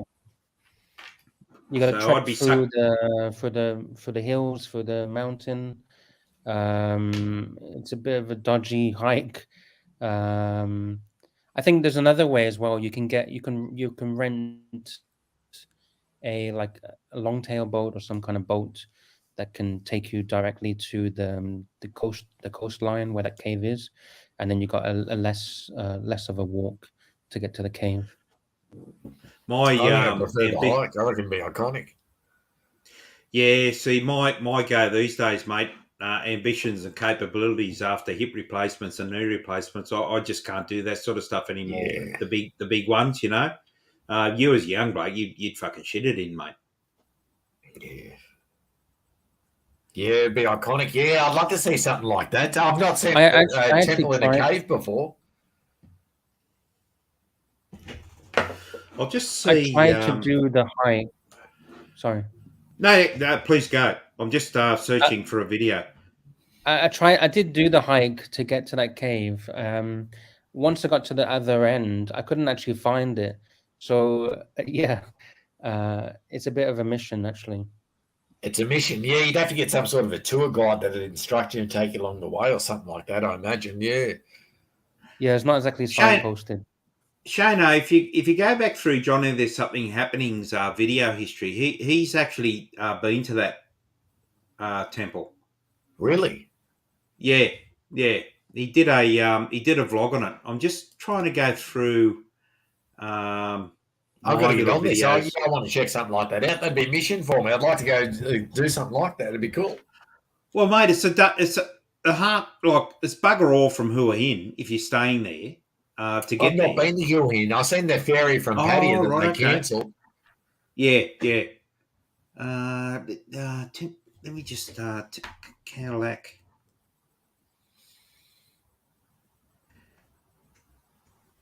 Just carry on, fellas, while I'm. I don't know if you knew searching there for was a something. fireworks show as well in Hua Hin over the last few days. I think A it's fire, Friday, really? Saturday, Sunday night. They had famous Thai musicians, like a big festival. They had fireworks twice a night, like 20-minute fireworks show, 2 times in one night, and that's on Friday night, Saturday night, and again tonight. So if any of you guys are near Hua Hin, Chatham, or whatever, then there's another fireworks show tonight. Is that sort of part of the introduction to the candle festivals and things up north in Isan, or is it I'm not sure why just they're doing it. a yearly thing in? Is it a yearly thing there, sort of thing? It's the first time that I've ever seen it advertised. I think it's a new thing they're doing. I don't know if it's to promote something or, yeah, I'm not too sure why. I found. Do you remember I was telling you a short time ago about a temple that I love in Bankrut? Yeah. Or Bangrud? I'll play you Yeah. a video now of that temple, and it's got some drone footage and some of my pictures on it that are okay. But if it goes on too long, I don't know how long the video is, so if it goes on too long, I'll stop it. But I just thought, would you like to see that, or? Sure. All right. Well, I'll Yeah, not a play it problem. then. Yeah, I'd love to. Temples are iconic. All I right. love it. So here we go. Here we go.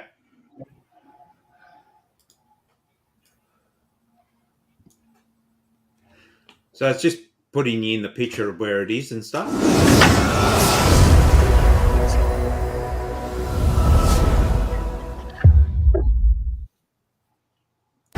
Get to the chopper! Apologies, it's an old video.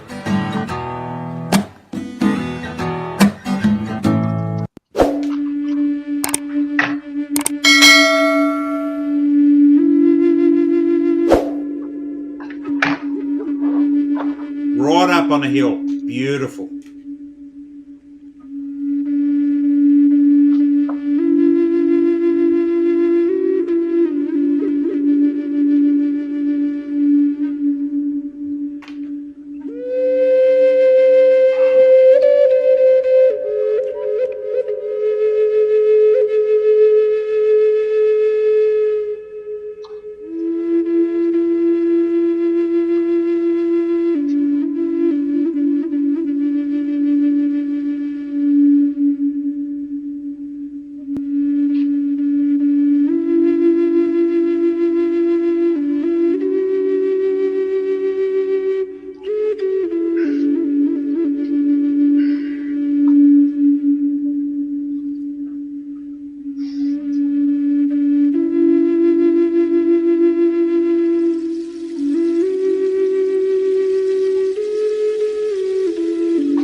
it's an amazing shot.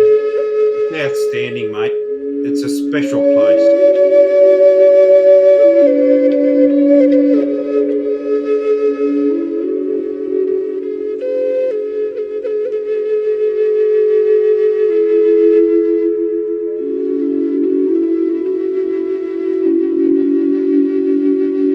It's a big property, like the Buddha's down here. You'll see it in a minute.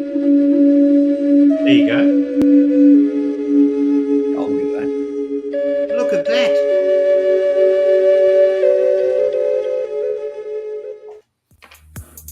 So there you go. Yeah, it's very Isn't nice. that beautiful?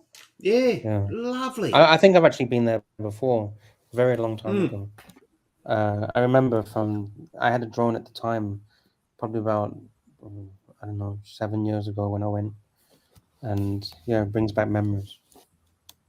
I'm reticent to get a drone, Lux. I've had remote control cars and things over the years, and I'm not real good at that sort of stuff. And I'd hate to invest $1,800 in a DJI drone and sink it in the sea. But I've done that before. In Cambodia and Vietnam, so you can't quite do it. well, you've got to have permits for all those, mate. But and indeed, Thailand, I think you've got to have a permit now, Lux, haven't you? Yeah, you need a permit. I had It's not one of worth the the hassle original for me. DJI drones, the first generation, and they went straight in the ocean in Jomtien. So I've had many since then, and I've never had it go in the ocean since then. But that was like Don't the you first hate that? gen. Yeah, and it cost me a hell of a lot of money. It cost me probably about 40,000 baht or something when they first came I think out. I think with DJI these days, if you pay a little bit extra, you've got a pseudo insurance policy. If you sink Yeah, it, yeah. they send you a new one for a reduced price or something. But listen, I'm clumsy with things like that, and secondly, I haven't got the patience to learn it. So I'm the sort of bloke that gets new technology, and I go either one, I go right, let's just plug it in here and see if it works, or I go, sweetie, can you work this stuff out? You know, to the wife, and she's very patient with things like that. You know, so. And you got to be careful because you don't want to crash it into a temple or crash it into someone's car or house or something. You're going to have big problems in Indeed. Thailand. Wouldn't that go down well? All of a sudden, you've got to pay 400,000 baht to the family that you collided with the drone with. You know? Exactly. Oh my goodness. But, you'd have to do a course to get competent before you travel abroad with it. That's what I've been practicing the paddock here in Australia before I took anything overseas. My motto is, mate, go and take your photos yourself. Go and take the best photos you can. And then when you get back home and you want to make a YouTube video, search the internet and steal non-copyrighted footage and get it on your channel. As long as you acknowledge the people that you've stolen it from. So, yeah, I remember that day at that particular temple. We went down to the car park after the walk, and there were a heap of monks surrounded by or surrounding this commercial drone. And that may have been the footage from the commercial drone. But they were looking at it in awe, sort of thing, you know. But it's a beautiful temple. And mind you, we rode about 140 kilometres to get there. Had a couple of beers, went up the temple, went back, go to bed early, stayed at the Bangrud Arcadia Resort, outstanding resort in a little bungalow on the beach, and just beautiful memories, mate, from that trip. Beautiful.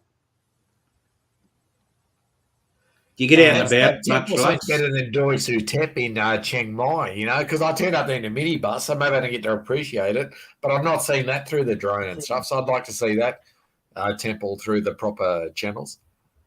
Yeah, well, Doi Su Tep, I took the lift up with my mate, and I made a funny video. We had a heap of Malaysian ladies in the lift with us, and I was recording, and I asked them where they're from, and they asked, and they were all giggling and carrying on. It was a really funny video, but got up the top and we walked down the stairs. But we just hired a tuk-tuk to get up there, mate, and I can't believe how many push bike riders ride that hill, and that is a ball buster, mate, a ball busting hill to ride on a push bike.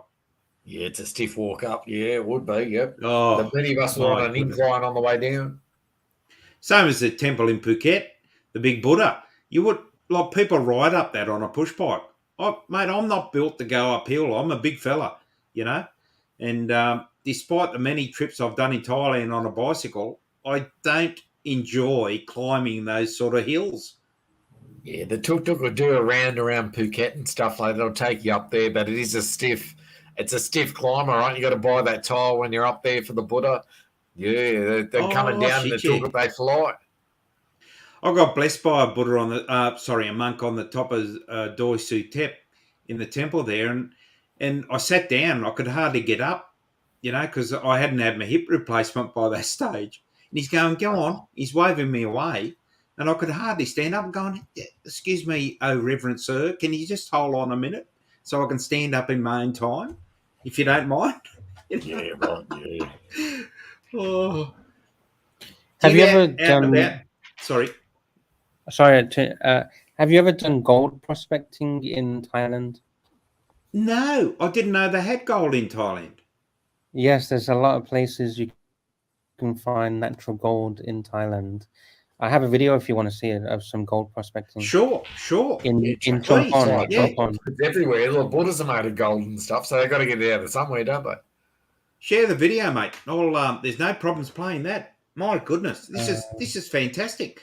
Actually, I think Ray and Manabout were talking about gold on last night's stream. I'll just pop it up now. So this is Lux's video on gold stuff in Thailand. I'll pop it up right now. Okay, do an intro. Just to let you know, this is not an edited video. This is just raw footage, just to show you what it's like. All right. How long is it, Lux? I can skip. I can show you little clips and stuff if you want. You can stop and start as you want. So if I put this up, have you got control of it as well?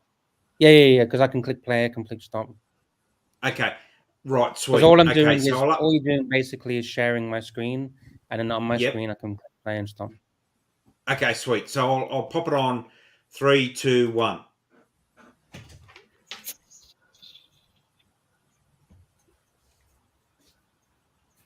So you got this old lady. I think she's about 50, 60 years old.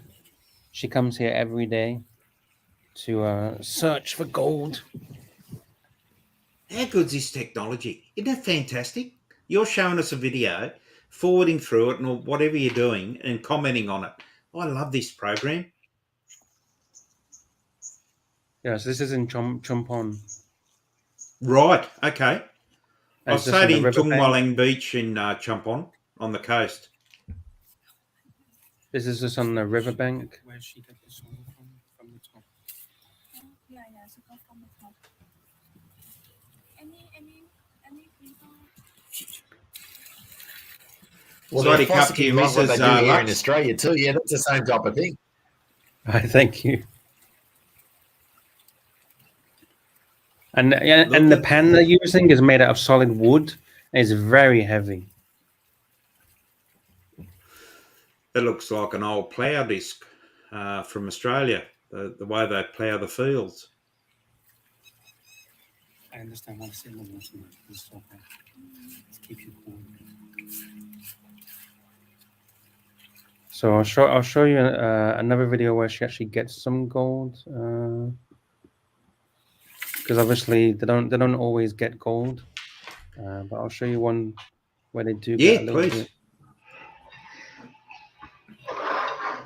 Bendigo and Ballarat, those towns around Melbourne, they're all built off the gold rush. You've got magnificent pubs and stuff like that. There's gold in the ground here. My word. There's a lot of gold in Australia, Lux, if you're prepared to get it. It's huge in Australia, you know, right? I've seen those those Discovery Channel episodes or something, TV series. Oh, yeah. But even blokes like us can go out and pan and try your luck. and you might end up with a couple of $100 worth. You know, like Yeah, I've seen the ones with just metal detectors, and literally they don't even have to dig. It's just on the gravel on the land. It's crazy. yeah. Well, you were talking about that with Man About Oz last night, Ray, weren't you? Yeah, a lot of people, they got the old shacks and stuff. They go over the walls and the floors of the old shacks as well too. But there's still gold around. But those guys are professionals. They know, they read the land, you know, and all that, you know. But you still find it. You look hard enough. So there's a new video that I'm sharing. I don't know if you can see. Okay, sweet. Thank you. Okay, here we go. So this is the kind of sizes they're finding, just little specks. But obviously, if they can get a few specks every few minutes, that's a reasonable spec. Some of those big ones, you know, they spend millions and millions of dollars just to find that, you know, just get their fucking. There's 3 specks there. Yeah, so she says that she tries to get about, if she's lucky, she can get about 5,000 baht a day. A day? 5,000 baht a day? If she's lucky. Maybe someday she gets 0, right? But if she's lucky, she can get 5,000 baht a day. It's hard work. Oh, my word, but on the average of 30 days yeah. she could be earning 40,000 baht. Yeah, for sure. Which is, you know, for a family, that's a lot of money, mate.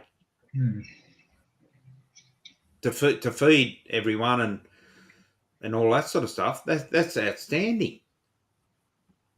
I think the gold is that good down there that she even said that she moved to that location from a different area of Thailand just to do this as a job every single day.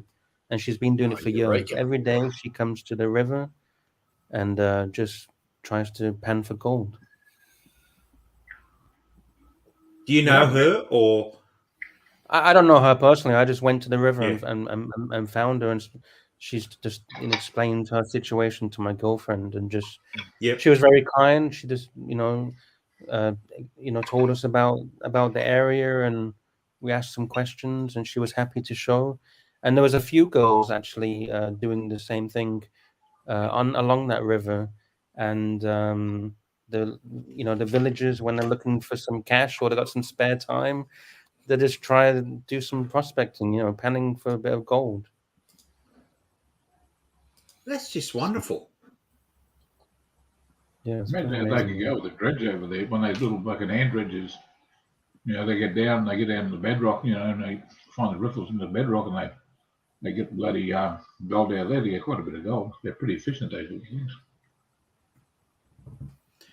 I've never thought of it on camping trips to take pans and sieves and all that sort of stuff on a trip. Again, I probably haven't got the patience, but again, you got to buy a license. I've got fishing license. I've got a bloody mate, everything here you've got to buy a license for. Yeah, you know, you can't just do it like in Thailand. Go out and do it. You know.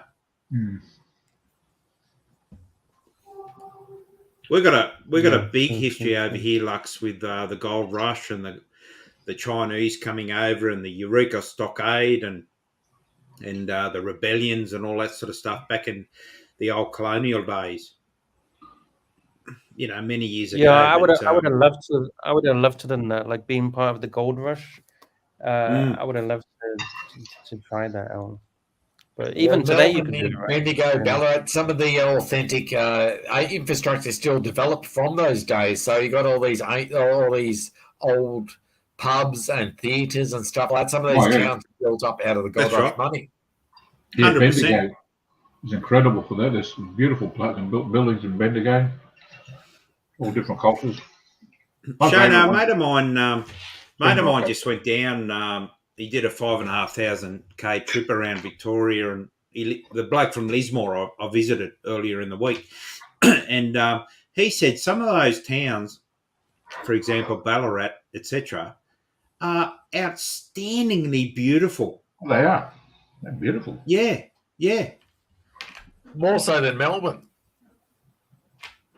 I drove around there for a few days, from Ballarat to Bendigo.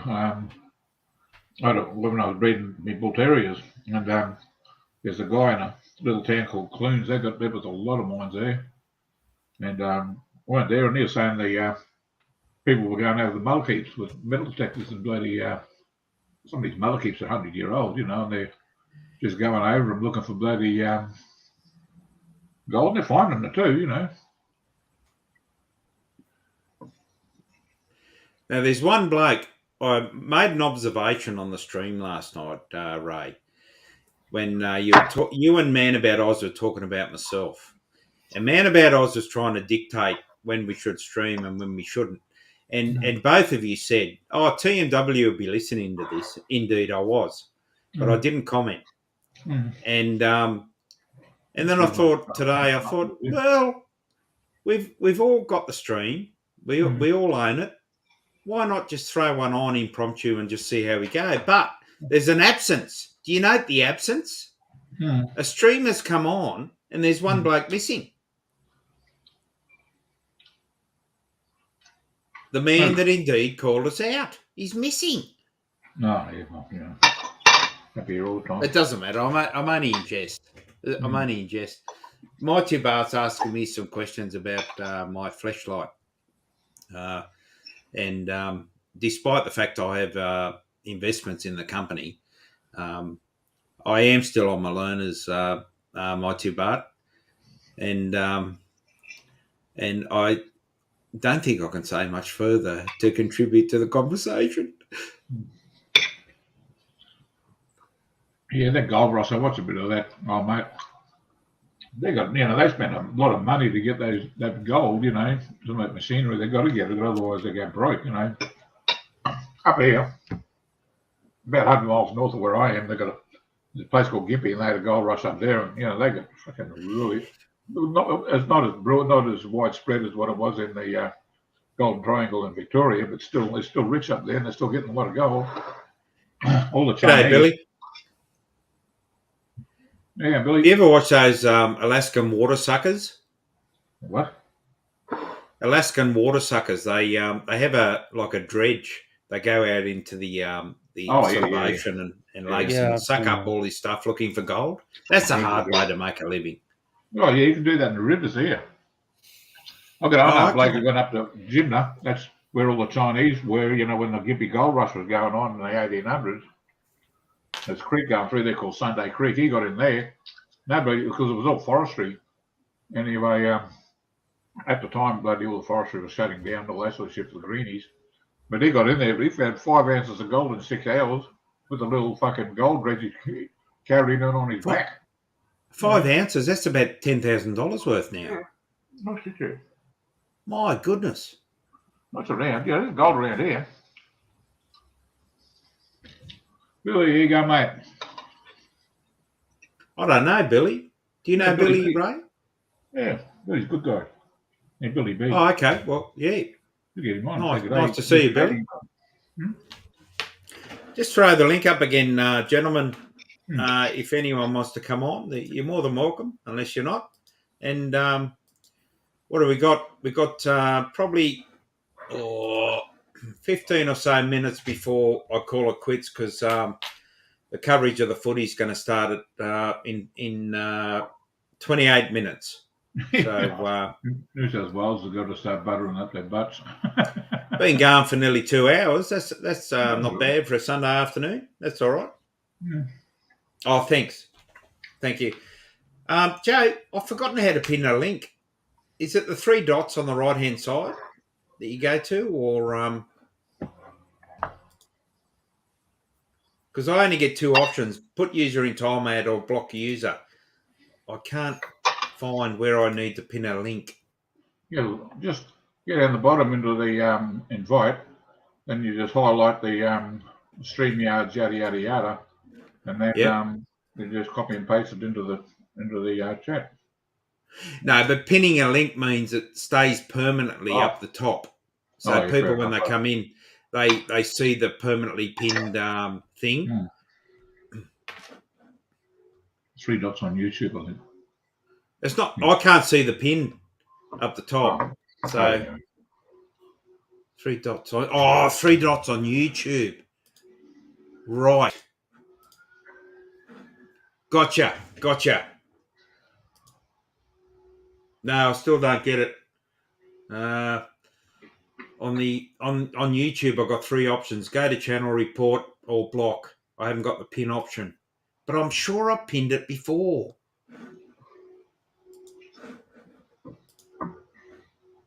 On the first stream, I thought I pinned it, but anyway, it doesn't matter. Doesn't matter. Yeah, you've been going, Billy. I don't see Billy much anymore. We used to talk all the time on 365. Oh, right, okay. Yeah, Billy's Canadian. He'd be 6 a.m. there. Oh, Billy's the bloke I always get confused with. Yeah, Billy.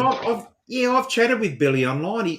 Canadian. Yes. Yeah, Billy's a good guy. Yeah, come up and say good day, Billy. Indeed. He's a great guy. You're welcome here, Billy.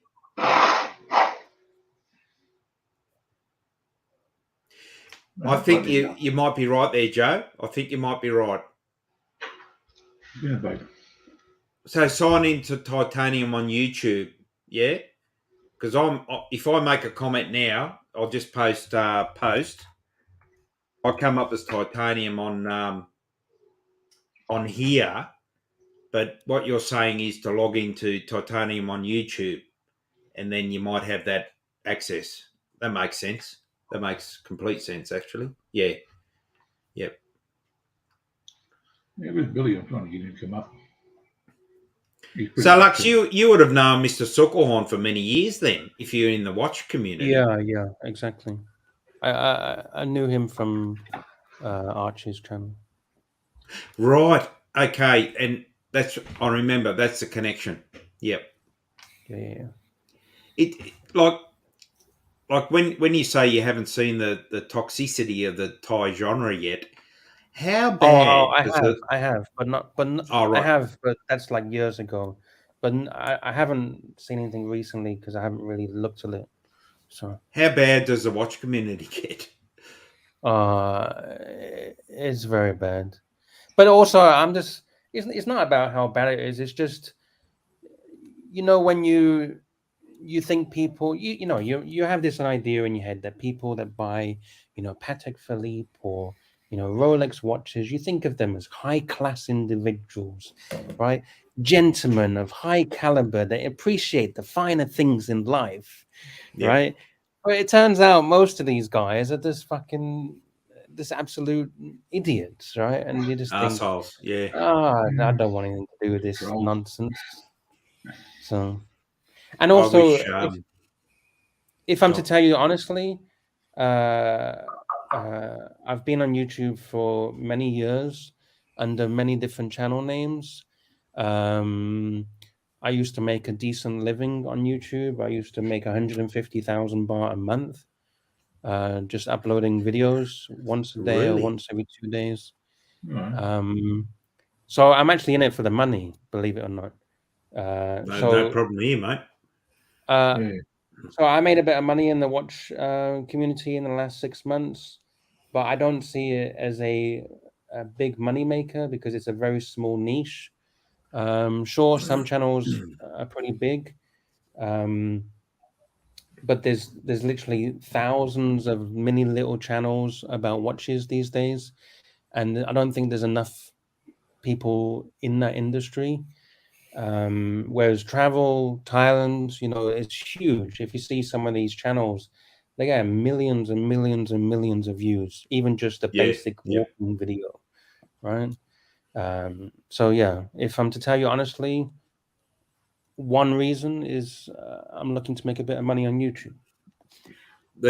Listen, I've got no problem with that whatsoever, because I follow a couple of channels. One I can directly quote is a channel called Sailing La Vagabond, and they're a husband and wife with 2 kids on sailing around the world, Aussie couple, sailing around the world on their yacht or catamaran, and they get approximately $20,000 per video they produce each week, and they deliver good content, But the point, when you mentioned the name Patek Philippe before, my great uncle was a World War I veteran, and when he passed away, he gave my father, or bequeathed to my father, a Patek Philippe and I can't quote model numbers or anything. I was a Mhm, very young man. It was solid gold with a gold, authentic gold band. And my father ended up selling it back in the day that enabled him to buy a holiday cottage down the south coast of New South Wales. I would How many shudder. years ago was this? 40 plus. Okay. I would shudder to think what that Yeah, I watch was about would to be say, worth if you now. had that in your hand right now, you're probably looking at like, I don't know, 20 million US or something. Yeah, depends on what it Really, is. and back in the day, the house that Dad built was $17,000. Yeah, you probably My get like goodness. $10 million or something down. Yeah. Oh my goodness! Isn't Watching a show the that incredible? Jeez. watching a show the other day But you about could say that the something. same with everything, right? Like you Sure. could say the Yeah. same with Yeah. Bitcoin or whatever, or gold or whatever it is, right? If only we all bought gold in the 80s or the 90s or whatever, Yep. and we held on to 100%. it until now.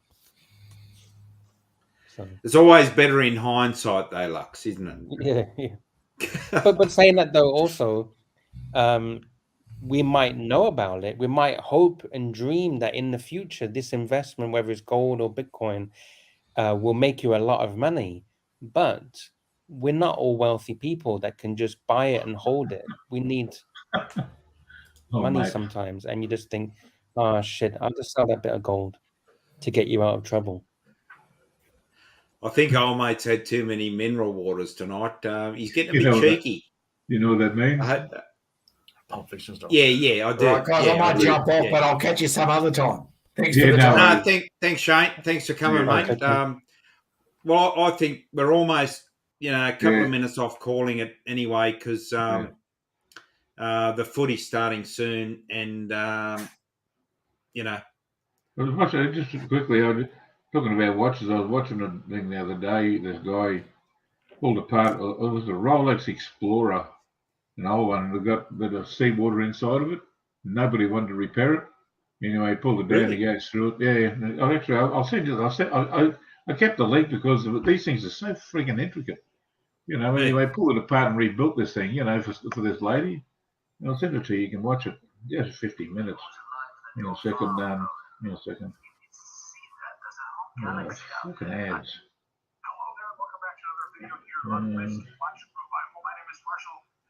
Well, actually, I'll put it on the YouTube, on the what do you call Messenger. on the Messenger. All right, mate. No worries. Yeah, Suckerhorn. Well, listen, what do you reckon, fellas? We call it. I'd like to thank you, Yeah. Lux. It's wonderful to see you come on, mate. You're always welcome here. You know that. Thank you. And Thank you. It's very kind of you. And no, it was really nice you came on, mate. It's always nice to have input from other people on a stream, that we're all a part of, and it's always nice to have some input from different people. And thank you so much for popping in. Yeah. That's okay. And I appreciate it. and Thank Ray, you for your time. yeah, wonderful. Loved your videos, mate. And before you go, hang on a second. Wristwatch mate. Revival is the name of the channel, just in case you ever wanted to see it. All right, mate. Anyway, I'm not into it, into it's wristwatch interesting. No, stuff, just Tom Lutz. Okay. Well, thanks, Okay. fellas, and we call it quits there, right? Yeah, no worries. Okay, I'll catch you later. Good stream. All right. Thank you. Thanks, fellas. Yeah, Take care. jump the Take ball. care. Thanks, Wait chat, for for us. turning up. Much Wait for us. appreciated. See you, boys.